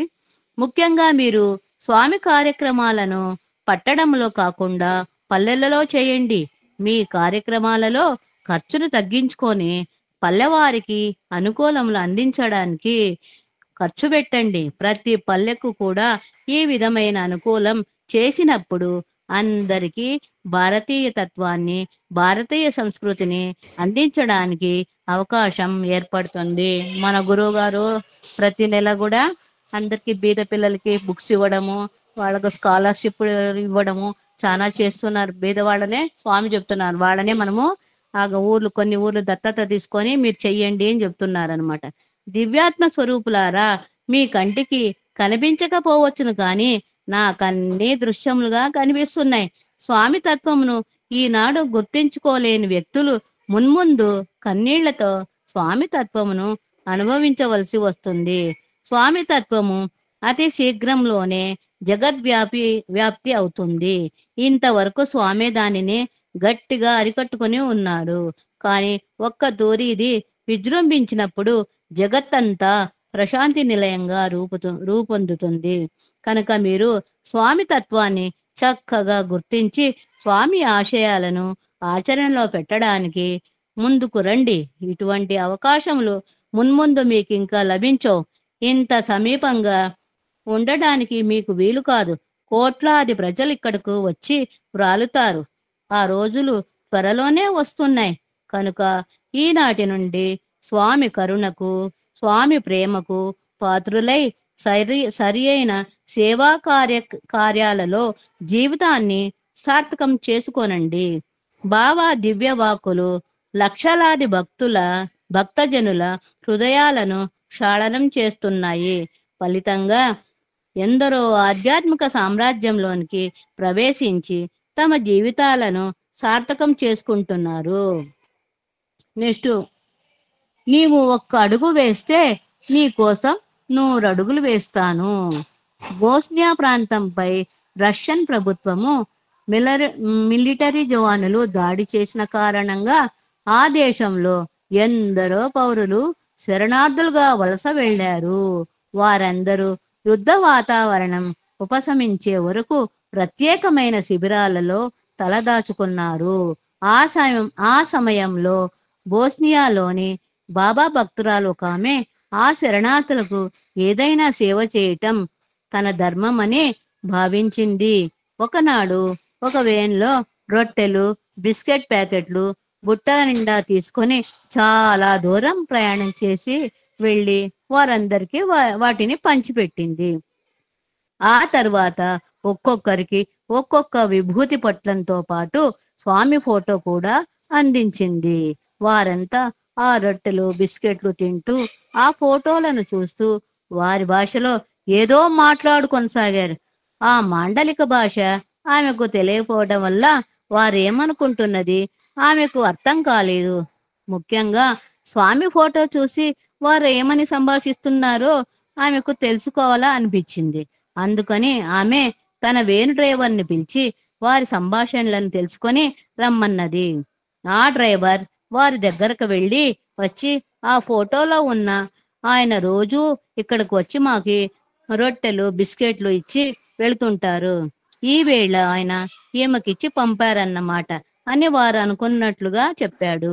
అది విని ఆమె చాలా ఆశ్చర్యపడింది. స్వామి చెబుతుంటారు, మీరు సంకల్పం ఒక అడుగు ముందుకు వేయండి, నేను ముందుండే నేను అన్ని చూసుకుంటాము అని చెప్తున్నారు స్వామి. బృందావన్లో 1996 వేసవి శిక్షణ తరగతుల సభలో ఒకనాడు స్వామి ఆజ్ఞపై ఆ బోస్నియా కాంత ఉపన్యసిస్తూ స్వామి సమక్షంలో ఈ సన్నివేశాన్ని తెలియజేసి, మనం మంచి పని చేయడానికి ఒక అడుగు ముందుకు వేస్తే స్వామి మనకంటే ముందే ఉంటారు అని చెప్పింది. హనుమ విభీషణుల సంభాషణ. మర్కటములుగా పుట్టి భగవంతుని సేవకులుగా సేవ చేసి భవసాగరాన్ని తరించి సాక్షాత్కార సౌభాగ్యాలను పొందినవారు వానరులు. నరులు వానరుల కన్నా తక్కువ వారు కారే. మరి నరులెందుకు భగవత ఆరాధనలో భగవద్చింతనలో జీవనం గడపరు?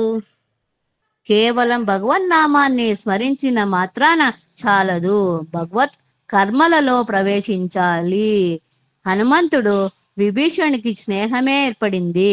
ఒకనాడు విభీషణుడు చాలా బాధపడుతూ హనుమంతుని చేరి, హనుమంత, ఎంత అదృష్టవంతుడవోయి, నీవు నిత్యము రామనామ స్మరణ చేస్తూ రామానుగ్రహాన్ని చక్కగా పొందావు. నేను ఎంతకాలమో నుండో రామనామాన్ని స్మరిస్తున్నాను, కానీ రామ దర్శనం నాకు ప్రాప్తించడం లేదు అని పలికాడు. ఈ మాటలు వినగానే హనుమంతుడు, విభీషణ, నీవు రామనామాన్ని స్మరిస్తున్నావే కానీ రామ కార్యంలో ఏమైనా పాల్గొంటున్నావా? రామ కార్యంలో పాల్గొనకపోతే రామానుగ్రహం నీకు ఎలా లభిస్తుంది? సీతాదేవి లంకలో ప్రవేశించి 10 నెలలైంది. నీవు ఆ సీతమ్మ తల్లికి ఉపశాంతి కలిగే విధంగా ఏమైనా బోధించావా? లేక ఆ తల్లిని ఒక తూరైనా దర్శించావా? ఆమె బాధను నివారించడానికి ఏమైనా ఉపాయం ఆలోచించావా? నీవు ఆ విధంగా చేసి ఉంటే అదంతా రామకార్యంగా మారి ఉండేది కదా. ఆ రీతిగా చేయనప్పుడు నీకు రామానుగ్రహం ఎలా కలుగుతుంది? నేను నోటితో రామనామ స్మరణ, చేతితో రామకార్యం చేస్తూ జీవితం అంకితం గావించాను అని పలికాడు ఆంజనేయ స్వామి అన్నమాట. కాబట్టి మన ప్రవృత్తి దిల్ మే రామ్ హాత్ మే కామ్ అనే విధంగా ఉండాలి. అప్పుడు జీవితం చరితార్థం అవుతుంది అంటారు భగవాన్ బాబా. సేవ పరమ పదమునకు మార్గం. అనేక మంది అనేక కష్టములతో మనశ్శాంతి లేక ప్రశాంతి నిలయంకు చేరుతున్నారు.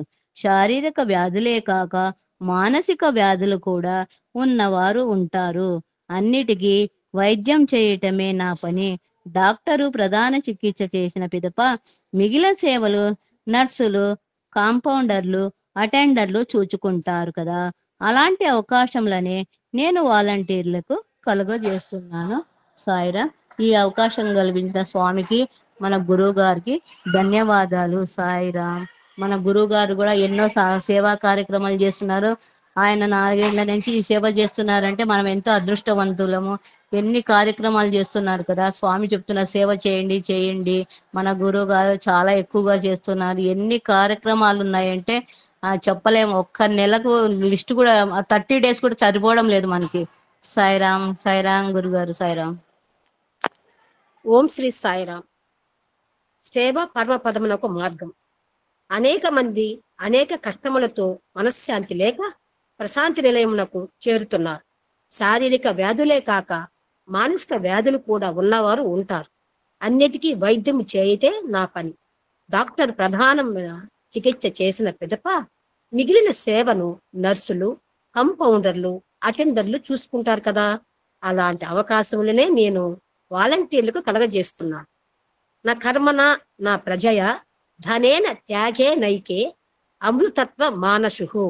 వేద విహిత కర్మల వలన గాని, ధనధాన్య సమృద్ధిని పొందటము వలన గాని, పుత్ర పౌత్ర సౌభాగ్య ప్రాప్తి వలన గాని జనన మరణ చక్రము నుంచి తప్పించుకున్నట్టుకు వీలు లేదు.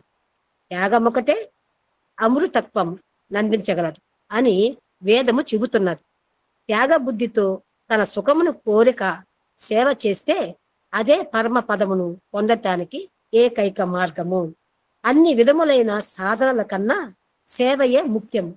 భగవంతుడే ధర్మోద్ధరణకై మానవ సేవ చేయుటకు మానవాకారమును ధరించి అనేక విధములైన సేవా కార్యములకు పూనుకుంటుండగా, ఇక మానవుడే సేవకు పూనుకున్నట్లయితే భగవంతుని అనుగ్రహమును అందుకునే విషయములో సందేహమేమున్నది? ఈ సేవను ప్రశాంతి నిలయములోనే చేయవలనని లేదు.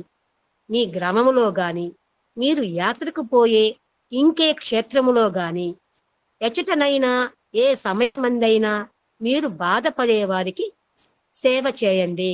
సాధారణంగా వట్టి నీటికి విలువ లేదు.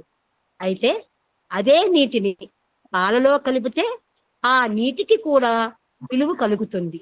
అట్లనే చిన్న సేవా కైంకర్యమును స్వామి చేసే పవిత్ర కార్యములో కలిపితే దానికి కూడా ఎక్కువ సార్థకత చేకూరుతుంది. ఒకరోజు శ్రీకృష్ణుడు సూరదాసును నీకేం కావాలి అని అడిగాడు. పోనీ నాకు దాసుడు అవుతావా అని ప్రశ్నించాడు. అప్పుడు సూరదాసు, కృష్ణ, నీకు దాసుడనైతే నాకు అహంభావము రావచ్చు. నీకు దాసుడనై నేను చేసే సేవ మాత్రము ఏమున్నది? నీకు సేవ చేయటానికి భక్తి, శక్తి, సామర్థ్యములు, సదుపాయములు గల జనులు కావలసినంత మంది ఉన్నారు. అయితే ఏ గతి లేని సేవలు కావలసిన నీ దాసులున్నారే, వారికి దాసులుగా సేవ చేసే భాగ్యం నాకు ప్రసాదించు అన్నాడు. నీ సేవాభావము కూడా అంత పవిత్రముగా, అంత స్వార్థరహితంగా ఉండాలి. మీరు నన్ను సంతోషింపజేసి నన్ను తృప్తిపరచాలంటే సమస్త జీవులలోనూ నన్ను దర్శిస్తూ నన్ను సేవించి పూజించినట్లే సమస్త ప్రాణికోటిని సేవించండి. అదే సరి అయిన ఆరాధనా విధానము. అదే నా దరికి మిమ్మల్ని చేర్చే పూజా విధానము అని బాబా తెలిపారు. జీవితాంతము ఆధ్యాత్మిక వాసనతో ఉండండి. కొడైకెనాల్లో ఒకసారి భగవాన్ బాబా విద్యార్థులకు చమత్కార సుందరంగా ఒక చక్కని కథ చెప్పారు. ఒకసారి భూలోకంలో ఉన్న కూరగాయలన్నీ తమలో ఎవరు గొప్ప తేల్చుకోవాలని వాదించుకొనడం, పోట్లాడుకొనడం ఆరంభించాయి. చివరకు అవి నిర్ణయం చేసుకొనలేక బ్రహ్మ, విష్ణు, మహేశ్వరులను వచ్చి నిర్ణయం చెప్పమని ప్రార్థించాయి. సరే, వాటి ప్రార్థనను ఆలకించి ముగ్గురు భూమి మీదకి వచ్చారు. కూరగాయలన్నింటినీ పరీక్షించారు. చివరకు ఒక దానిని అన్నిటికంటే ఉత్తమమైన దానిగా నిర్ణయం చేశారు. అదే ఉల్లిపాయ. మిగిలిన కూరగాయలన్నీ ఆశ్చర్యపోయాయి. తామందరికీ ఎన్నో మంచి గుణాలుండగా వారు ఉల్లిపాయను ఎలా ఉత్తమంగా నిర్ణయించారా అనుకున్నాయి. అప్పుడు బ్రహ్మ, విష్ణు, మహేశ్వరులు ఇలా చెప్పారు. మీకందరికీ చాలా మంచి గుణాలు ఉన్నప్పటికీ ఉల్లిపాయకు మీకంటే ఒక గుణం అధికంగా ఉంది. తన జీవితాంతము ఒకే వాసనను కలిగి ఉండడం అనేదే ఆ గుణం. అందుకనే ఉల్లిపాయను ఉత్తమంగా నిర్ణయించాము. ఉల్లిపాయ వలనే మీరు కూడా సుఖాలలోనూ కష్టాలలోనూ భగవంతుని మీద భక్తి అనే గుణాన్ని విడువకుండా ఉండండి అన్నారు. కూరగాయలన్నీ వారు చేసిన నిర్ణయానికి అంగీకరించాయి. బ్రహ్మదేవుడు తన చేత్తో గడ్డం సవరించుకుంటూ ఉల్లిపాయతో, నీవు భూమి మీద ఉన్నంతకాలం నా వలనే గడ్డంతో ఉండే విధంగా నిన్ను ఆశీర్వదిస్తున్నాను అన్నాడు. జాగ్రత్తగా మనం గాని చూస్తే ఉల్లిపాయకు సన్నని గడ్డం ఉండడం మనకు కనిపిస్తుంది. విష్ణువు ఉల్లిపాయను దీవిస్తూ, నిన్ను నిలువుగా కోస్తే శంఖం కనిపిస్తుంది, అడ్డంగా కోస్తే చక్రం కనిపిస్తుంది. నేను నీకు ఈ వరం ఇస్తున్నాను అన్నాడు. కోసి చూడండి, తెలుస్తుంది. శివుడు ఉల్లిపాయతో, నేను నీకు ఒక అభయం ఇస్తున్నాను. ఎవరైనా నీకు అపకారం చేస్తే వాళ్ళ కంటి వెంట నీళ్లు వస్తాయి అన్నాడు. అది అందరికీ అనుభవంలో ఉన్నది. స్వామి చెప్పిన కథలో భగవంతుని మీద నిశ్చలమైన భక్తి గలవాడే ఉత్తముడు. అతడు సాధు పురుషుడుగా ఉంటాడు. అతనికి భగవంతుని అనుగ్రహ చిహ్నాలు ఏర్పడతాయి. అతనికి ఎవ్వరూ అపకారం చెయ్యలేరు అని పరమార్థం. ఓం శ్రీ సత్యసాయి పరబ్రహ్మణే నమః. శాంతి శాంతి శాంతి. ఇది 17వ అధ్యాయం. భగవాన్ శ్రీ సత్యసాయి సచ్చరిత్ర తపోవనము. 18వ అధ్యాయము. దీనజన బాంధవుడు. కష్టాలలోనే భగవంతుడు ఎక్కువ సన్నిహితంగా ఉంటాడు. పాండవులు అరణ్యవాసం పూర్తి చేసుకుని ఇంటికి తిరిగి వచ్చారు. కుంతీదేవి ఎంతో ఆనందంతో శ్రీకృష్ణుడికి నమస్కరించింది. అత్త, నీకింకా ఏం కావాలో కోరుకో, నేను ఇస్తాను అన్నాడు కృష్ణుడు. కృష్ణ, నా కుమారులు అడవులో కందమూలాదులు తింటూ పడరాని పాటలు పడటం చేతనే నీవు నిరంతరము వారి వెంట ఇంట జంట ఉండి కాపాడుతూ వచ్చావు. కాబట్టి నీ అండదండలు, నీ ఆప్యాయత, నీ సామీప్యము నాకు కావాలంటే నిరంతరము నీవు నాకు కష్టాలనే ప్రసాదించు అని ప్రార్థించింది. ఇటువంటిదే సత్యసాయి చరిత్రలో కూడా ఒక చక్కని సంఘటన ఉన్నది. ఒక సంవత్సరం భగవాన్ బాబా ఊటీలో సమ్మర్ క్లాసులు జరగడానికి నిశ్చయించి విద్యార్థుల్ని అక్కడికి తీసుకుని వెళ్ళారు. సమ్మర్ క్లాసులు పూర్తి అయిన తర్వాత బెంగళూరు బయలుదేరే ముందు బాబా పిల్లలతో, మీరు ఎలాగో ఊటీ వచ్చారు కదా, కనుక ఒకసారి సైట్ సీయింగ్కి వెళ్ళిరండి, భగవంతుని సృష్టిలోని వింతలను చూసి రండి అన్నారు. వారు, మా వెంట మీరు కూడా రావాలి, లేకపోతే మేము వెళ్ళము అని పట్టుబట్టారు. అక్కడ స్వామితో ఫోటోలు తీసుకోవాలని వారి ఉద్దేశం. అప్పుడు స్వామి సరేనని బస్సులు ఏర్పాటు చేసి ఊటీలో దొడబెట్ట అనే ప్రదేశం ఉంది. అది 8,000 అడుగుల ఎత్తులో ఉంది. మీరు ముందుగా దొడబెట్ట వెళ్ళండి, మీరు బస్సులు దిగి ఫోటోలకు సిద్ధమయ్యే లోపల నేను వస్తాను అన్నారు. వారందరూ బయలుదేరి తర్వాత భగవాన్ బాబా నందనవనం నుండి కారులో దొడబెట్ట బయలుదేరారు. బాబా బయలుదేరిన తర్వాత ఎవరో 2 యువకులు స్వామిని చూడాలని నందనవనం చేరుకున్నారు. స్వామి నందనవనంలో లేరు, దొడబెట్ట వెళ్ళారని తెలిసింది. ఎలాగైనా స్వామిని చూడాలని వారు మోటార్ సైకిల్పై స్పీడుగా స్వామి కారు వెనక వస్తున్నారు.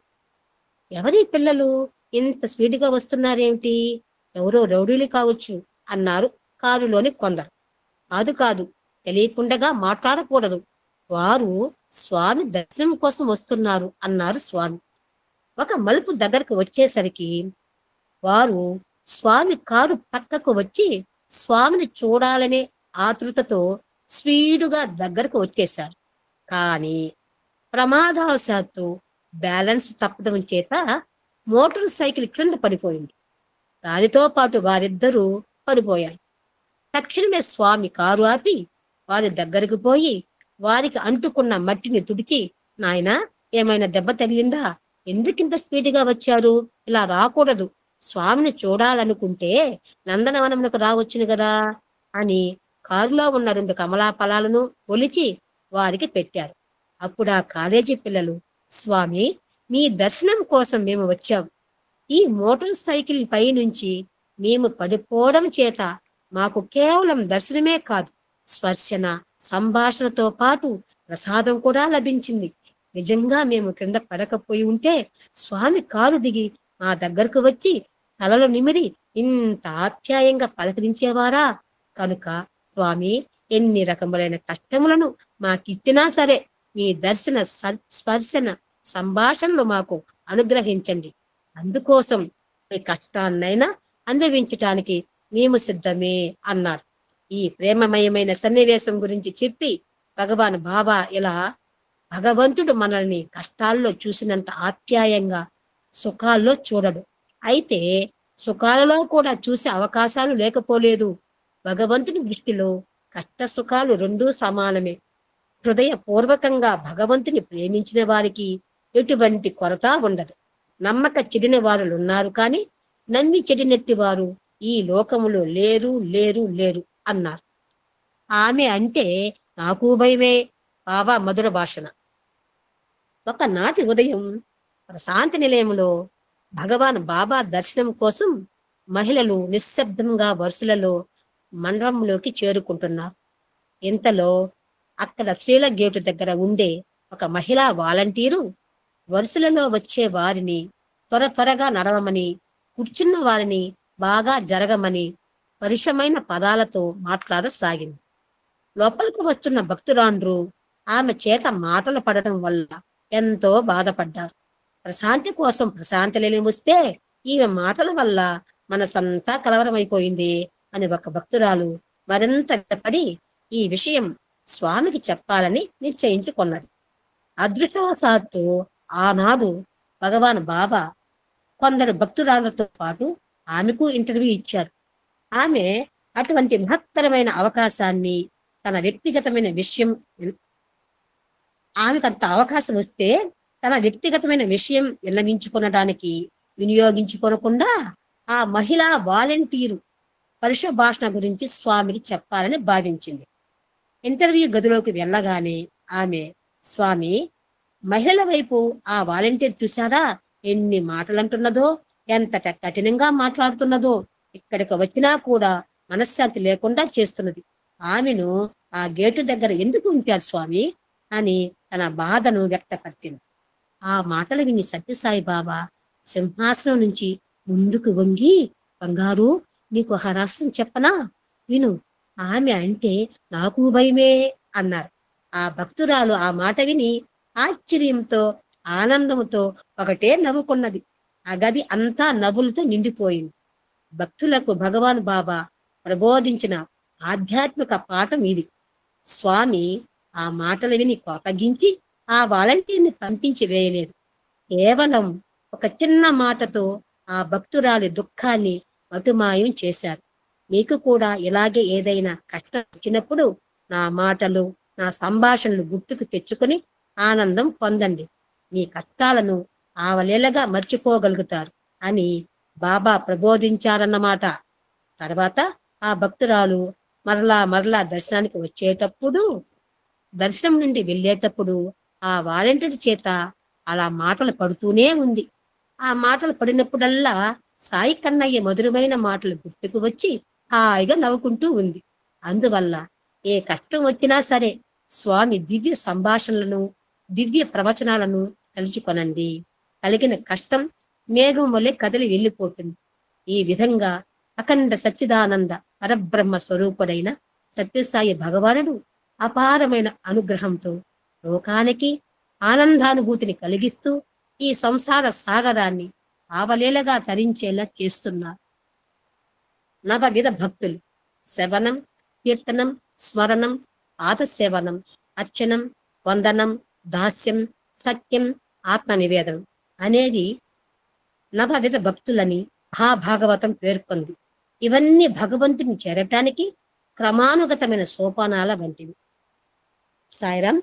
విశ్వ విరాట స్వరూపులు, సృష్టి స్థితి లయ కారకులు, కలియుగ ప్రత్యక్ష దైవం, ప్రేమావతార స్వరూపులు భగవాన్ శ్రీ సత్యసాయి బాబా వారు చైత్ర బహుళ సప్తమి మహాపర్వదినమున సాకార రూపమును విడిచి నిరాకార రూపము ధరించిన పుణ్యతిథి నేడు.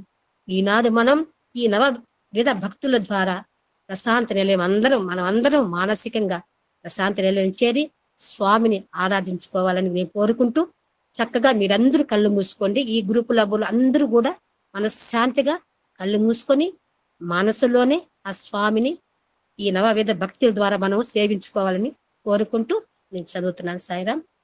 ప్రశాంతి నిలయం చేరిన లక్షలాది భక్తులు అనుభూతులకు అర్థం పట్టే ఉదాహరణ ఒకటే పరిశీలిద్దాం. మొదటగా మనం సత్యసాయి పరమాత్మని గురించి వింటాం.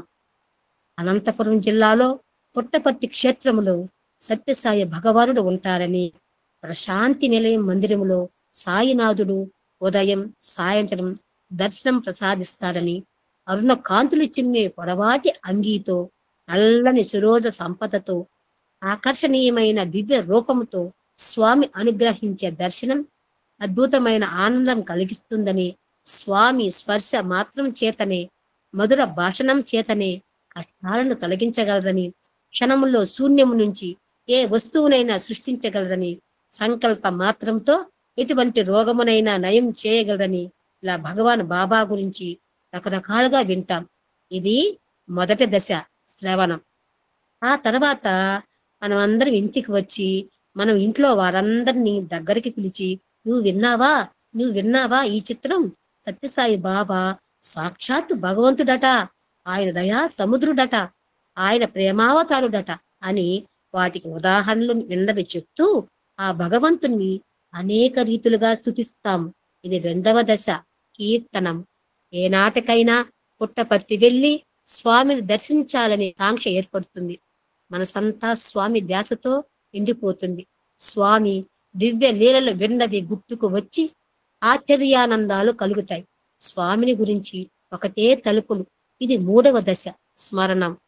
తర్వాత ఒక శుభ సమయంలో పుట్టపర్తి చేరుకున్నాం. దర్శనం హాలులోకి వెళ్ళి కూర్చున్నాం. ఉదయ కిరణ కాంతులలో, అరుణ కిరణ కాంతులతో బాబా మెల్లగా వచ్చి ఎదుటిదే నిలబడ్డారు. అప్పుడు ఆనంద పారవస్యంతో దిగ్భ్రాంతి చెంది ఆ దివ్య సుందర పాద పద్మాలను కళ్ళకద్దుకున్నాం. ఇది 4వ దశ, పాద సేవనం. స్వామి అపారమైన దయతో కోరికల గదిలోకి పిలిచారు. వెళ్ళి భగవంతుని పాద పద్మాల దగ్గర కూర్చున్నాం.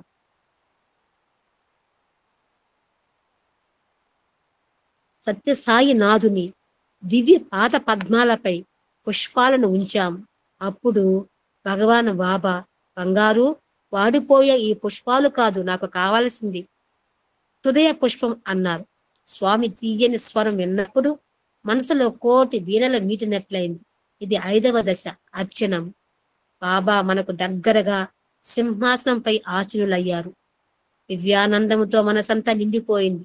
మన జీవితాలలో జరిగిన అనేక సన్నివేశాలు బాబా ఎంతో కరుణతో గుర్తు చేశారు.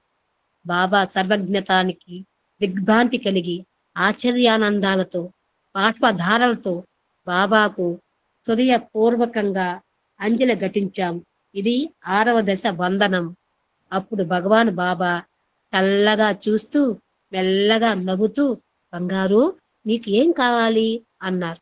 స్వామి, మీరు అనుమతిస్తే మీ సేవ చేసుకుంటూ ఇక్కడే ఉంటాను స్వామి అన్నాము. ఇక్కడ నువ్వు ఏం చేస్తావు అన్నారు స్వామి. ఏది ఆజ్ఞాపిస్తే అది చేస్తాను స్వామి అన్నాము. ఇది 7వ దశ, దాస్యం. కొంతసేపు ఈ విధంగా సంభాషణ జరిగిన తర్వాత భగవాన్ బాబాతో స్నేహం ఏర్పడింది. స్వామి, నాకు పలానా కష్టాలున్నాయి అన్నాము. అందుకు స్వామి, నేనున్నాను కదా బంగారు, ఎందుకు భయపడతావు, నేను నీ ఇంట వెంట జంట కంట ఉంటూ రక్షిస్తూ ఉంటాను అన్నారు. ఇలా భగవంతుడితో ఏర్పడిన మైత్రి వల్ల ఎంతో ధైర్యం కలిగింది. ఇది 8వ దశ, సత్యము. కొన్నాళ్ళ తర్వాత భగవాన్ బాబా, ఏం కావాలి నీకు అని అడిగారు. అప్పుడు స్వామి, నాకు ఏమీ వద్దు, నేను నీ వాడను, నన్ను ఒక ఉపకరణంగా వాడుకోండి, నేను నిమిత్త మాత్రుణ్ణి అన్నాము. ఇది 9వ దశ, ఆత్మ నివేదన. ముందు మీరు అడిగింది నేను ఇస్తాను, తర్వాత నేనిచ్చేదే మీరు అడిగేలా చేస్తాను అని సాయినాథుని ప్రవచనం కదా. ఈ నవవిధి భక్తులు సాయినాథుని శ్రీ చరణముల చెంత చేరటానికి, సంసార సాగరమును తరించటానికి నవ సోపానములే. అఖిలాండ కోటి బ్రహ్మాండ నాయకుడు, ఆపద్బాంధవుడు, దయామయుడు అయిన శ్రీ శ్రీ శ్రీ సత్యసాయి పరబ్రహ్మ స్వరూపుని దివ్య చరిత్ర సంపూర్ణము. ఆ సచ్చిదానంద పరబ్రహ్మ స్వరూపుడు లోకములన్నిటికీ శుభములను ప్రసాదించుగాక. ఇవి అనేక విధముల ప్రార్థిస్తూ స్వామి అనంత వైభవమునకు అద్దం పట్టే ఈ తపోవనము దివ్య గ్రంథాన్ని భవభయహరములైన స్వామి దివ్య పాద పద్మములపై భక్తితో ప్రేమతో వినయపూర్వకంగా సమర్పిస్తున్నాను. ఓం శ్రీ సత్యసాయి పరబ్రహ్మే నమః. శాంతి శాంతి శాంతి. ఇది 18వ అధ్యాయం సంపూర్ణం. ఈ అవకాశం ఇచ్చినటువంటి మన గురువు గారికి, బాబా వారికి ధన్యవాదాలు తెలుపుకుంటూ అందరికీ సాయిరాం సాయిరాం సాయిరాం. ఓం శ్రీ సాయిరాం. ఇంతవరకు మనం తపోవనం సప్తాహంలో, పారాయణ సప్తాహంలో 7వ రోజు చక్కగా సమగ్ర గ్రంథ పఠనం పూర్తయింది. స్వస్తి వాచకంతో మనకు పూర్తయింది. అలాంటి తపోవన గ్రంథం యొక్క పఠనం వల్ల ఏమిటి మనకు లాభం అనేటువంటిది ఫలశ్రుతి చెప్పడం జరిగింది. ఆ ఫలశ్రుతిలోకి ఇప్పుడు వెళ్దాం. ఫలశ్రుతి: ఈ గ్రంథ పారాయణం వల్ల బాబా దయతో బాబా దివ్య రూపం పాఠకుని యొక్క మనసులో కదలాడుతుంది. నాలుకపై నామం నాట్యమాడినట్లవుతుంది. బాబా ఒకసారి మట్టి త్రవ్వుమని పనివానికి ఆజ్ఞ ఇచ్చిన త్రవ్వుటే వాని పని. ఆ మట్టిని ఏ చెట్టుకు ఎంతెంత వేయవలెనో, ఎట్లు వేయవలెనో తోటమాలియే నిర్ణయించుకొనును. అట్లే నామస్మరణ రూపధ్యానము చేయుమని నా ఆజ్ఞ. మనకు 2 పనులు అప్పచెప్పారు, నామస్మరణము, రూపధ్యానము. ఆ పనిని మీరు చేస్తూ ఉండినా దానిని ఏ చోటున ఎట్లు ఉపయోగించవలెనో నేను చూసుకుని అడదను. కాబట్టి మీరు చేయవలసిందల్లా నిరంతర నామస్మరణ, నిరంతర రూపధ్యానము అన్నారు. స్వామి చెప్పినట్లు చేయుటయే మన పని. జనన మరణ చక్రంలో నలగకుండా మనల్ని గమ్యం చేర్చడం ఆయన పని. స్వామి మహిమ, స్వామి కరుణ, స్వామి ప్రేమ ఆయా సన్నివేశాలలో మనకు ఆశ్చర్యం, ఆర్తి, ఆనందాలను కలిగిస్తాయి. సమస్తము బాబా అధీనము. మనం కేవలం నిమిత్త మాత్రులము అనే వైరాగ్య భావన కలుగుతుంది. అది జీవితాన్ని సుఖమయం చేసి చివరకు ఆత్మ సాక్షాత్కారానికి దారితీస్తుంది. స్వామి గుణ విశేషాలను నోరారా కీర్తించడం వల్ల, స్వామి తత్వాన్ని వినడం వల్ల, స్వామిని ధ్యానించడం వల్ల, స్వామి సేవ చేయడం వల్ల కర్మబంధాలు తొలగిపోతాయన్నది అక్షరాల సత్యం. సత్యసాయి మహాదేవుడు సర్వదేవతాతీత స్వరూపుడు కాబట్టి అన్ని మతముల వారు, అన్ని రాష్ట్రముల వారు, అన్ని దేశముల వారు, అన్ని భాషల వారు ఈ దివ్య గాథను పఠించవచ్చును. నువ్వు హిందువు అయితే నిజమైన హిందువుగా ఉండు, క్రైస్తవుడవైతే నిజమైన క్రైస్తవుడిగా ఉండు, మహమ్మదీయుడవైతే నిజమైన మహమ్మదీయుడుగా ఉండు. నేను వచ్చింది నీ మతం మార్చడానికి కాదు, నీవు నమ్మిన మతంపై నీకు ప్రగాఢమైన విశ్వాసం కలిగించడానికి. సర్వమత సమ్మతమే సాయి మతము, సర్వమత సమ్మతమే సాయి మతము అన్నారు భగవాన్ బాబా. అందువల్ల ఈ గ్రంథ పఠనం వల్ల ప్రతి వ్యక్తికి దివ్యత్వంపై, తమ మతంపై చక్కని నమ్మకం ఏర్పడుతుంది. అది సన్మార్గంలో పయనించేలా చేస్తుంది. బాబా మహిమ విని వందలాది దేశాల వారు బాబా స్మరణతో అపారమైనటువంటి అనుగ్రహాన్ని పొందుతున్నారు. ఆ ప్రేమ వాహినిలో తన్మయులవుతున్నారు. ఇది ఈ కలియుగంలో ఇప్పుడు ప్రతి క్షణం జరుగుతున్న అత్యద్భుతమైనటువంటి కార్యక్రమం. ఇది అందరికీ తెలిసినటువంటి ఒక దివ్య రహస్యం. వేదములు 1000 చదివినప్పటికీ భక్తి అనేది సులభంగా అర్థమయ్యేది కాదు. అటువంటిది ఆ వేద పురుషుని గురించిన తపోవనము అనే ఈ సాయి సచ్చరిత్ర అనే ఈ వేదం చదివితే భక్తి తత్వం చాలా సులభంగా అర్థమవుతుంది. సకల శుభములను ఒసగే సత్యసాయి మహిమలను భక్తి శ్రద్ధలతో మననం చేస్తూ, మన శక్తిని అనుసరించి తోటి వారికి సేవ చేస్తూ ఈ సంసార సాగరాన్ని అవలేలగా తరింతముగాక. అంది ఇక్కడ కూడా 2 చెప్పాడు. భక్తి శ్రద్ధలతో మననము, తోటి వారికి సేవ.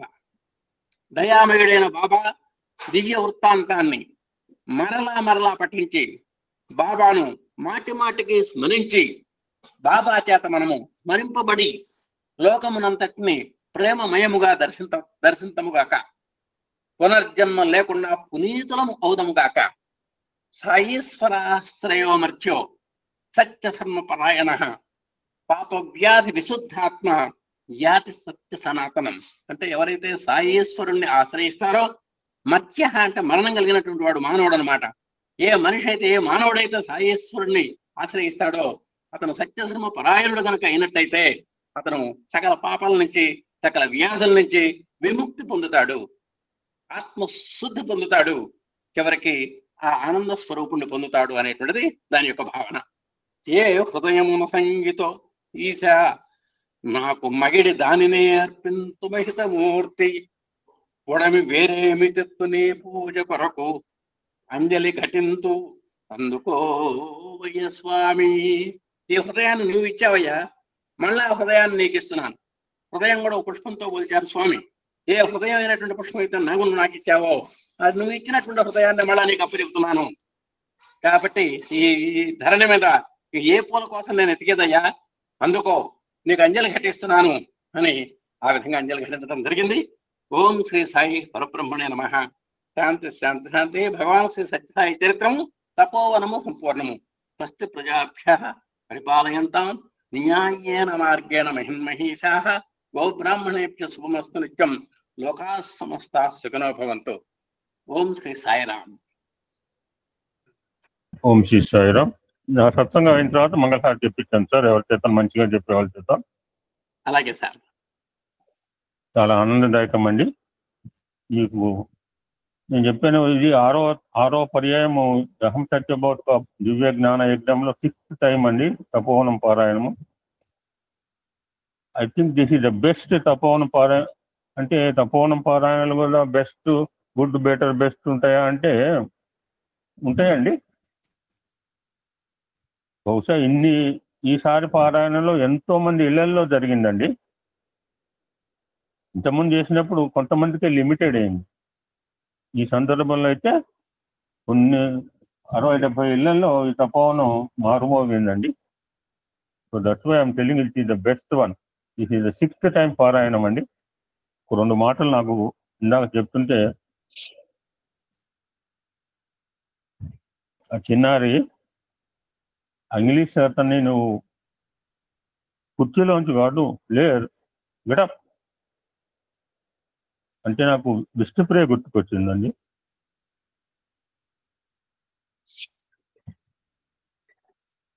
ఖచ్చితంగా ఏదో ఒక రోజు స్వామివారు విష్ణుప్రియని విష్ణుప్రియ గెటప్ అని అంటారు. నా ఆకాంక్ష, నా అభిలాష అండి. తప్పకుండా వింటాం సార్. నా నమ్మకం అయితే నేనేమి కోరను. నేను మా మేడం అంటోంది, ఏమి అడగట్లేదు. ఇంతమందికి విభూతి ఇస్తుంటే మేము ఎప్పుడు విభూతి పెట్టుకోండి మా ఇంట్లో విభూతి. నిన్న తనకు కాస్త నలతగా ఉంటే విభూతి పెట్టుకుంటూ సాయంత్రం నాతో చెప్పిన మాట. ఎందుకంటే ప్రాక్టికల్లీ నేను కొత్తగూడెం నుంచి ఇక్కడికి వచ్చానండి. ఇవాళ కొంచెం దయచేసి ప్లీజ్ బేర్, మనం మాట్లాడుకున్న అంశాలు ఉన్నాయండి, కొంచెం కాలాతీతమైన, ఏమనుకోకండి. నేను బ్రేక్ఫాస్ట్ చేసుకున్నాను, మా మేడం కూడా పెట్టాను. ఇంట్లో బాగాలని చెప్పాను కదా, రాత్రి ఏం తినలేదు, నేనేం తినలేదు. పొద్దున్న 5:30కి లేచి నగతక్కిన బాలుగుని ఉప్మా చేసి పెట్టాను. తను సుందరంకి వెళ్తుంది కదా అని ఉప్మా కొంచెం తిన్నాను. లంచ్ కూడా అదే ఉంచుకున్నాను. లంచ్ కూడా నాకు తినాలని లేదు. నేను కొత్తగూడెం నుంచి వచ్చిన నా అదృష్టం అండి కొత్తగూడెం రావటము.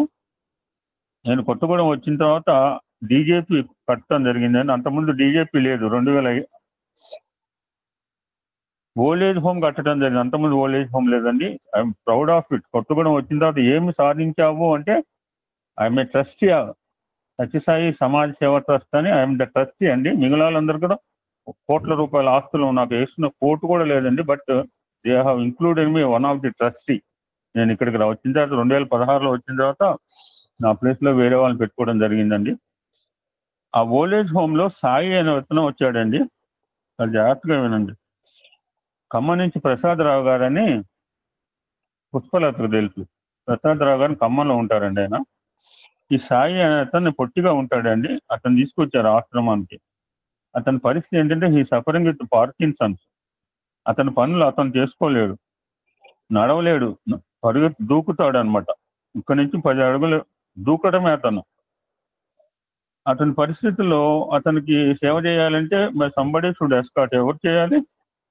అందులో మా సెక్రటరీ కొంచెం ఒకడైనా ఉండాలి, లెక్కలేసే వాళ్ళలాగా ఉండదు. నాలాగా ఎడాపెడా ఇస్తే సరిపోదు. 1 షుడ్ క్యాల్కులేట్. కొత్తిమీర కట్ట కూడా. ఇతను తీసుకుంటే ఇతనికి ఎవరు సేవ చేయాలండి? మళ్ళీ ఇతనికి ఒక సేవాదాలు పెట్టాలంటే మనం డబ్బులు ఇవ్వాలి. రోజు వచ్చి సేవ చేయడానికి ఎవరు వస్తాడండి? ఎవరు రాడు గుడికి. పొద్దునే వాకింగ్ పోతుంటే నాకు అక్కడ కన్స్ట్రక్షన్ వర్క్ మీద కనిపోతే అప్పటికప్పుడు బజారు పోయి మిల్క్ ప్యాకెట్ తీసుకొచ్చి వాళ్ళకి ఇచ్చాను. ఎంత కళ్ళంబడి ఆనందం వచ్చిందండి. I already order 500 packet for promise ఆరాధన డే. అతను 52 రోజులు ఉపవాసం చేసి గానుగాపురం నుంచి వచ్చాడండి. వీడేంటి పురాణం చెప్తున్నాడు కాదండి, ఇది కళ్ళ ముందు జరిగిన సిచ్యువేషన్. మా సెక్రటరీ అంటుంటాడు, ఎక్కడో గురించి ఏవో చెప్తుంటావు, ఈ మెరకలు చెప్పవే అంటుంటాడు. నేను I'm lucky and unlucky also. Lucky ఏంటో అన్లక్కీ ఏంటో చెప్తాను. అతనికి ఇంగ్లీష్ మెడిసిన్ మా హాస్పిటల్లో నేనే తీసుకెళ్ళేవానండి. మా డాక్టర్లు అంటుండేవారు, ఏమండి లక్ష్మీనారాయణ గారు, ఈ రోజుల్లో సొంత తల్లిదండ్రులు కూడా ఈ విధంగా బాధ్యతాయుతంగా ఇంత ప్రేమగా తీసుకొచ్చిన హాస్పిటల్ చూపించే వాళ్ళు ఎవరన్నా ఉన్నారా? అతన్ని నేను పర్సనల్ గా తీసుకెళ్లేవాడిని. ఒక ఇంగ్లీష్ మెడిసిన్ ప్యాకెట్ అండి, ఎవరైనా రాసుకోండి. నేను doctor use to give Pacitane tablet అండి. దాని తోడు ఇతను వచ్చిన తర్వాత నేను ఒక ఆయుర్వేదిక డాక్టర్ని కన్సల్ట్ చేస్తే అతను ఒక ఇది కూడా రాసుకోండి, నేను రామ్మోహన్ రావు గారికి ఇచ్చాను, చాలా మందికి పంచిపెట్టాను చెన్నైలో కూడా. మానస మిత్ర వటికం అండి. Right it all please. Manasa Mitra Vattam ayurvedic medicine అండి. ఈ నర్వ్స్ వీక్నెస్ బాగా పనిచేస్తుంది. ఒక్కొక్క టాబ్లెట్ 20 రూపాయలు అండి. సో అతనికి ఎవరు ఇవ్వాలి డబ్బులు? మా ట్రస్ట్ సెక్రటరీ ఇవ్వడు. సో కోటేశ్వరరావు గారు లాంటి వాళ్ళని, భక్తవత్సలం లాంటి వాళ్ళని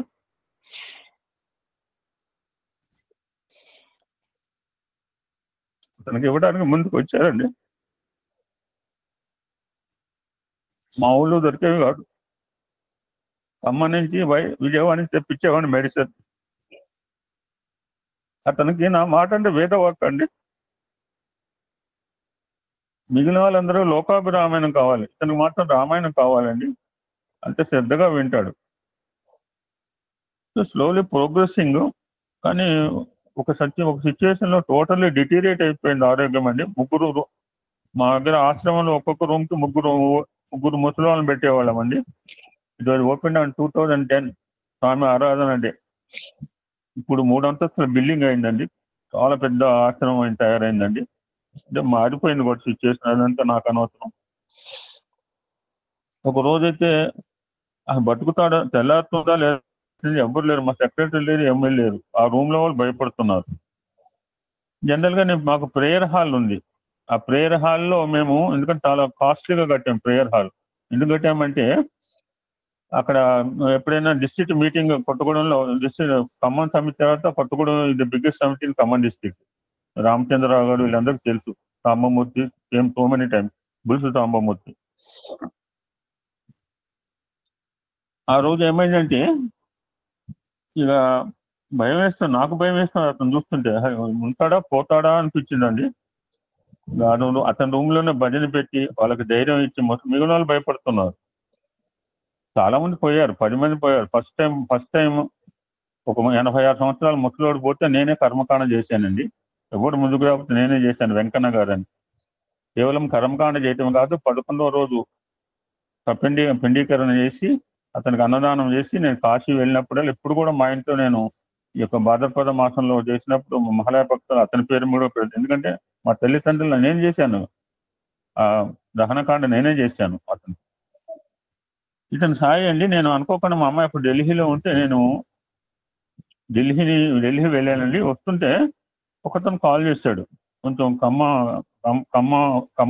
అతను అన్నమాట, సౌండ్ పార్టీ, విజయవాడ వాస్తవుడు. అతను తన భార్య పేరు మీద 2 లక్షలు డొనేట్ కూడా చేశారు. ఒక రూమ్ కి 2 లక్షలు డొనేట్ చేస్తే రూమ్స్ కట్టారు. చాలా రూమ్స్ అయినాయి, 32 రూమ్స్ అయినాయి. కొత్తగూడెం అవసరం చాలా బాగుంటుంది.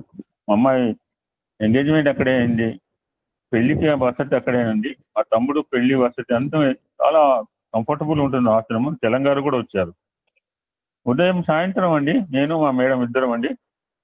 2005వ సంవత్సరం నుంచి 2016వ సంవత్సరం ఇక్కడికి వచ్చిన దాకా ఉదయం every day to go there. ఆ మేడం పిల్లల దగ్గర కూర్చునేదండి, నేను ఉత్తూరు దగ్గర కూర్చుని కాసేపు అన్నం తినే ముందు సత్సంగం భజన చేయించామనండి.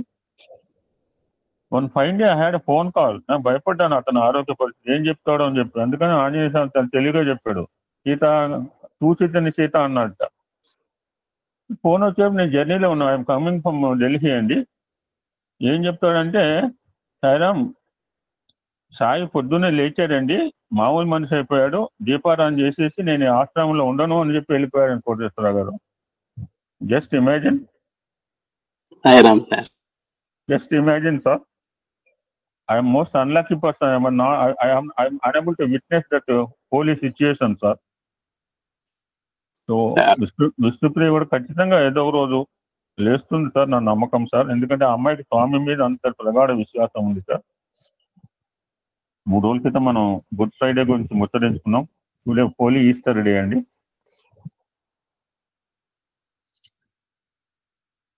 ఈస్టర్ సందర్భంగా స్వామి చెప్పిన ఒక మెసేజ్ కొంచెం రామాయణంలో ఒక 2-3 అంశాలు మిగిలిపోయినండి. ఈరోజు సప్తాహం అయిపోతుందండి. మళ్ళీ రేపటి నుంచి నాకు 4 రోజులు వేరే సత్సంగాలు నాకు అవకాశం లేదు.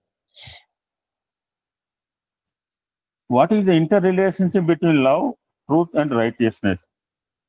సత్యము, ప్రేమ, ధర్మం మధ్య ఉన్న ఇంటర్ రిలేషన్షిప్ ఏమిటి అంటున్నారు స్వామి. Bhagavan lovingly reminds us today by making references to many world religions and auspicious occasion of Easter Sunday. మనందరూ తెలుసు హ్యూమన్ వాల్యూస్ లో అంతర్వాహినిగా ఉంది ప్రేమ. ప్రేమతో కూడిన సత్యము, ప్రేమతో కూడిన ధర్మము, ప్రేమతో కూడిన ప్రేమ, ప్రేమతో కూడిన అన్ని. Without love nothing, no human value. Love is another name for ధర్మ.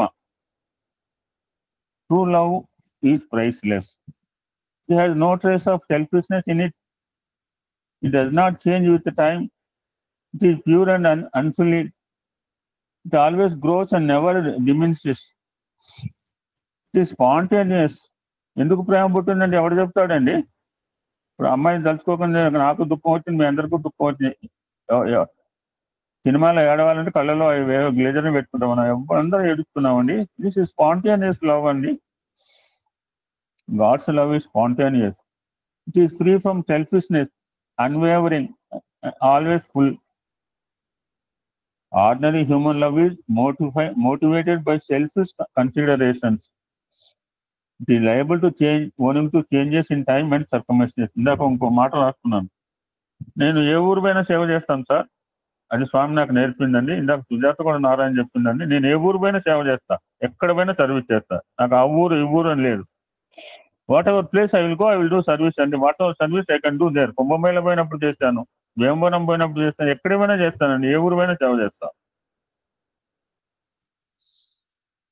For persons immersed in selfless love, it is difficult to comprehend or realize the greatness of selfless divine love. స్వార్థంతో ఉన్నవాడికి పరమార్థతత్వం, పరమాత్మ ప్రేమ ఏమో అర్థమవుతుందండి. Love wears the mantle of truth. ఈ ప్రేమకు పైన మ్యాంటిల్ అంటే కవచం అండి, ఈ యొక్క నత్తగొలకు పైన కవచం లాగా. And one wedded to truth is ever young and vigorous, says the Hindu scripture. ఎప్పుడైతే సత్యాన్ని వెడెడ్ అంటే పెళ్లి చేసుకోవటం. ఎవరిని సత్యాన్ని పెళ్లి చేసుకుంటారా అంటే, సత్యాన్ని పెళ్లి చేసుకున్నవాడు ఎప్పుడు యంగ్గా ఉంటాడట అని మన హిందూ ధర్మశాస్త్రాలు చెప్తున్న స్వామి చెప్పారు. The Bible also declares that the body gets fortified by adherence to truth. Truth should not be confined to speech. సత్యం పలకాలి మాటలు చెప్తే కాదు, సత్య ఆచరణ అన్నమాట. It must express itself in action. That is dharma. Only the one who is truthful in word, deed can be esteemed as a genuine human being. Yes, Prophet Muhammad. This is one of the. There is no noble quality in the world than love. It is righteousness. It is wealth. It is truth. ఒక చిన్న message చూద్దామండి. స్వామి ఒక సందర్భంలో, what is the role of masters like Jesus Christ in this world? Bhagavan lovingly reminds us on this holy Easter Sunday so that we may learn from his life. చాలా మంది అనుకుంటారు, మన group లో ఏమనుకున్నా పెడతారండి, జీసస్ క్రైస్ట్ మెసేజ్ పెడతాడంటే మన స్వామి తత్వంలో ఇందాక మీరే చెప్పారు సార్, మనకు మతం అంటూ లేదు, మనకు కులము లేదండి.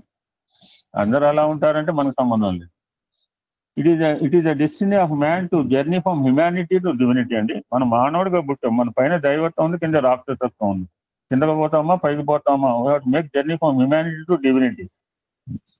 ఇన్ దిస్ పిలిగ్రిమేజ్ యాత్రలో he is bound to encounter various obstacles and trials.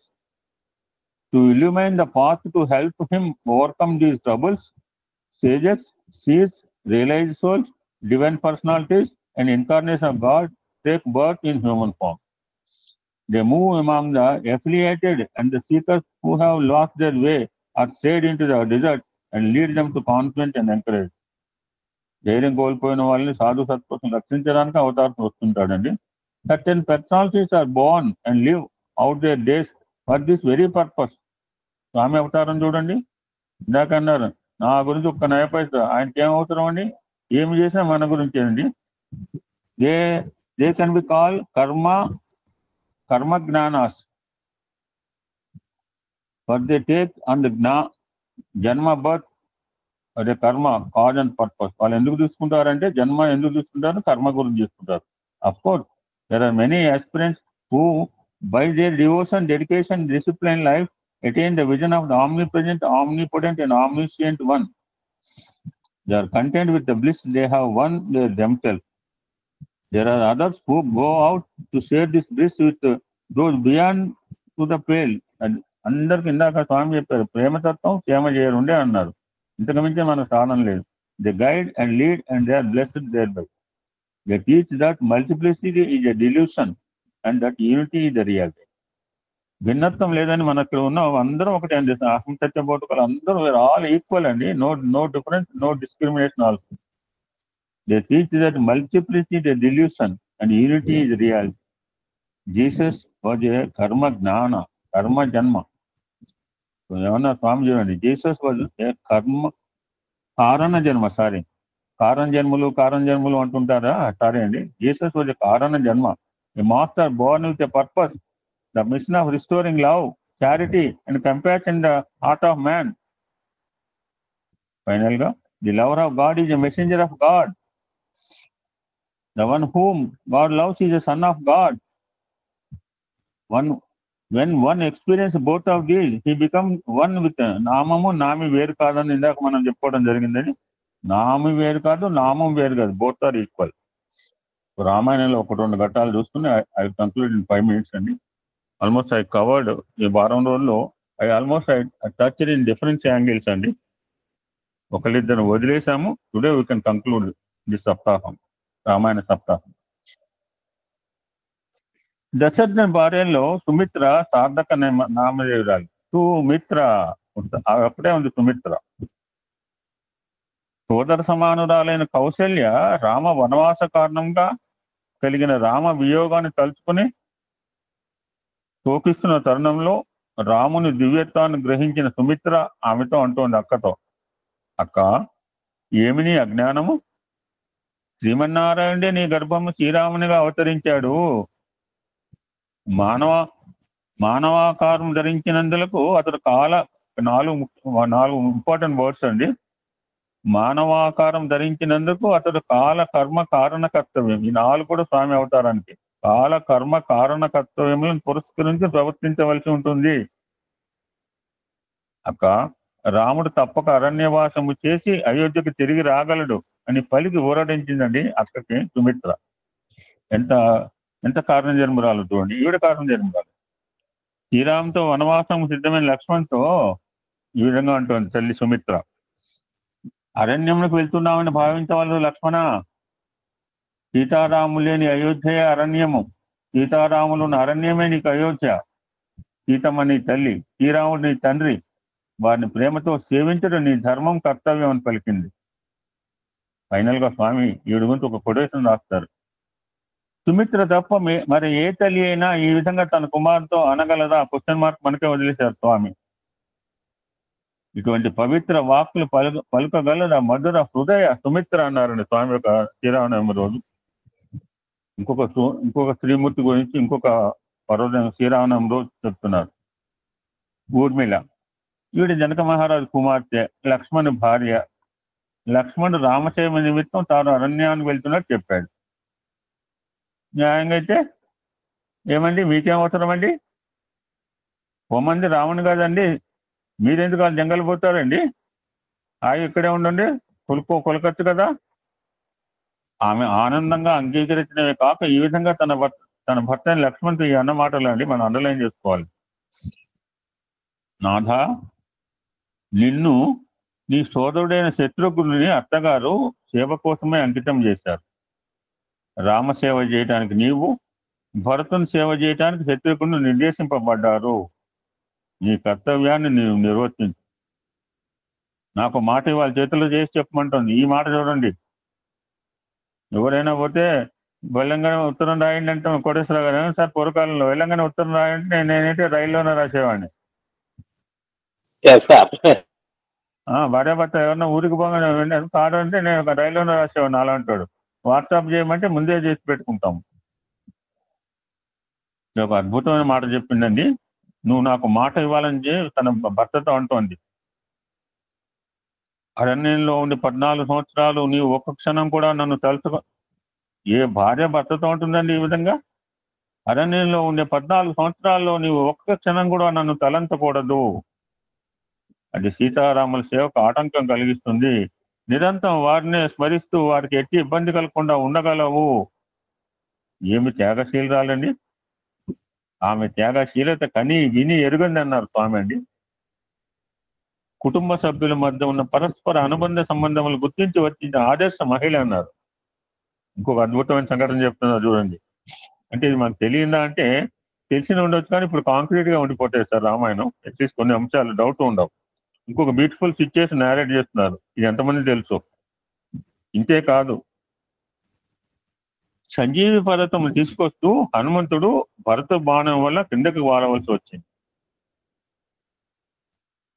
హనుమంతుడు అయోధ్య వాసులందరికీ లక్ష్మణ మూర్తి గురించి తెలుపవలసి వచ్చింది. రామాజ్ఞచే లక్ష్మణ్ బ్రతికించే నిమిత్తం తాను సంజీవి మూలికను తీసుకెళ్తున్నట్టు కూడా చెప్పాడు. మరి ఈ సిచ్యుయేషన్ ఏ రామాయణంలో ఉందో లేదో మనకు తెలియదు. ఈ వార్తను విన్న వారంతా కన్నీరు బోర్ను ఏడవటం మొదలు పెట్టి అయ్యో లక్ష్మణ్ పడిపోయి అందరూ ఏడ్చారండి, ఎక్సెప్ట్ ఒక స్త్రీమూర్తి. ఇద్దరు మాత్రం ఏడవలేదు. ఇద్దరు స్త్రీలమూర్తి మాత్రం పరమశాంతంగా చిరునవ్వుతో ఉండగలిగారట. లక్ష్మణ్ మూర్తి పోయాడు, బతుకుతాడో లేడో. వారిద్దరు శ్రీమూర్తి ఎవరంటే సుమిత్ర అండ్ ఊర్మిళ అండి. ఎంత గ్రేటెస్ట్ పర్సనాలిటీలు అండి.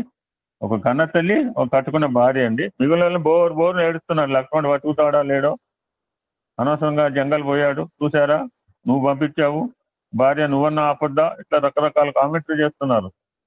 ఊర్మిళ ఈ విధంగా పలికింది, హనుమా నీకు కూడా ఇంత మాత్రం తెలియదా? ఏం డైలాగ్ కొట్టింది చూడండి. హనుమా నీకు కూడా ఇంత మాత్రం తెలియదా? లక్ష్మణ్ ఉచ్ఛ్వాస నిశ్వాసములందు కూడా రామనామే నిండి ఉంది. అతనికి ఎట్టి ప్రమాదము జరగడానికి వీలు. ఇప్పుడు ఇందాక నామస్మరణ ఇంపాక్ట్ చూసాం. నామస్మరణ ఎంత పవిత్రమైందో, ఎంతగా బలోపేతమైందో మనం ఎన్నో సిచ్యువేషన్ చూసాం తపోవనంలో. రాముని దివ్యత్వము, రామలక్ష్మణ మధ్య ఉన్న పవిత్ర అనుబంధాలను గుర్తించే గొప్ప వ్యక్తి ఊర్మిళ అండి. ఫైనల్ గా ఒక క్యారెక్టర్ టచ్ చేస్తే ఆల్మోస్ట్ ఆ టచ్ రామాయణం. ఎవరు మిగిలారండి? ఒక త్రిమూర్తి. ఎనీబడి? కైకేయి అండి. కైకేయి గురించి చెప్పేసాను సార్. జస్ట్ అండి నా మనసులో మాట జస్ట్ మండోదర్ అండి. మండోదర్ ఆదర్శ పతి అన్న స్వామి ఒక సందర్భంలో బ్యూటిఫుల్ నేరేషన్ ఇచ్చారండి. మండోదర్ రావణాసుని ధర్మపత్ని, వీరపత్ని, వీరమాత. సతీ ధర్మము సమర్థవంతంగా నిర్వర్తించినది. సీతాదేవిని అపహరించినప్పుడు మండోదర్ అతనికి ఎంతో హితము బోధించినది. రాముని దూతగా లంకలో ప్రవేశించిన హనుమంతుని ప్రతాపాన్ని గ్రహించిన మండోదరి రావణునితో, నాథా, దూతకే ఇంత సామర్థ్యం ఉన్నప్పుడు ఇంకా అతని ప్రభు అయిన రామచంద్రుని బలపరాక్రమాలు అసాధారణంగా ఉండి ఉంటాయి. అతని సతిని అతనికి అప్పగించండి. జానకి మహాపతివ్రత. పతివ్రతల శక్తి అప్రతిహతం. ఏం సార్ అది? అప్రతిహతం సార్. అవును, కొన్ని బాధల్లో నోరు తిరగట్లేదు సార్. నిన్ను నీ జాతిని సంరక్షించుకోవడానికి ఒకటే ఒక మార్గం, సీతను రామునికి సమర్పించటమే అని ఎన్నో విధాలు కర్తవ్య బోధ చేసింది. కానీ అతులిత పరాక్రమోపేతుడైన రావణాసురుడు అధర్మవశుడై పతనము చెందినాడు. ఆమె కర్తవ్య పరాయణతో శ్లాఘిస్తూ స్వామి ఈ పద్యం చెప్పారండి. ఈ మండోదర్ గురించి స్వామివారు చెప్పిన పద్యం అండి. భర్త దుర్మార్గుడై బడయు వేళ మంత్రియట్టుల మేల్కీళ్లు మనవి చేసి పతికి హితమును గరుపుగా పడతులెప్పుడు అరయవలయ మండోదరి ఎట్లు భూని. ఇప్పుడు ఎంతో మంది ఉన్నారండి. చాలా మంది అనుకుంటారు వీడు పెళ్ళా మాట వింటుంటారు. పెళ్ళా మాట విన్న వాళ్ళు బాగుపడ్డ వాళ్ళే ఉన్నారు, చనిపోయిన వాళ్ళు ఎవ్వరు లేడు. ఇంత తప్పే ఉందండి. భార్య భర్త అన్నారు కానీ సెపరేట్ అనలేదు కదా. మాకు అంటుంటారు, మాకు కొత్తగూడలో 3 స్త్రీమూర్తులు ఉన్నారు. ముగ్గురు స్త్రీమూర్తుల మాట కూర్చోమంటే కూర్చుంటారు, నుంచోమంది నుంచుంటారు. హస్బెండ్ కోటేశ్వరరావు గారు ముగ్గురు డైనమికే. మళ్ళా ముగ్గురు వీకే పర్సనాలిటీ కాదు. వాళ్ళ ముగ్గురు ఇచ్చాశక్తి, క్రియాశక్తి, జ్ఞానశక్తి. వాళ్ళ ముగ్గురు ఎలా చెబితే వాళ్ళు డూడు భాషల్లో కూర్చోమంటే కూర్చొని, సిట్ అంటే సిట్, స్టాండ్ అంటే స్టాండ్. హస్బెండ్ చాలా ఉన్నత స్థితిలో ఉన్నారు వాళ్ళు. ఆ విధంగా శ్రీరామచంద్రుని యొక్క దివ్యత్వాన్ని గ్రహించి రావణుని శ్రీరాముని క్షమాభిక్షను కోరమని పతికి బోధించిన ధర్మ పరిజ్ఞాన విజ్ఞ మండోదరి అని స్వామి ఆ యొక్క శ్రీమూర్తిని శ్లాఘించారండి. ఓం శాంతి శాంతి శాంతి. సమస్త లోకా సుఖినో భవంతు. లోకా సమస్త సుఖినో భవంతు. ఓం శాంతి శాంతి శాంతి.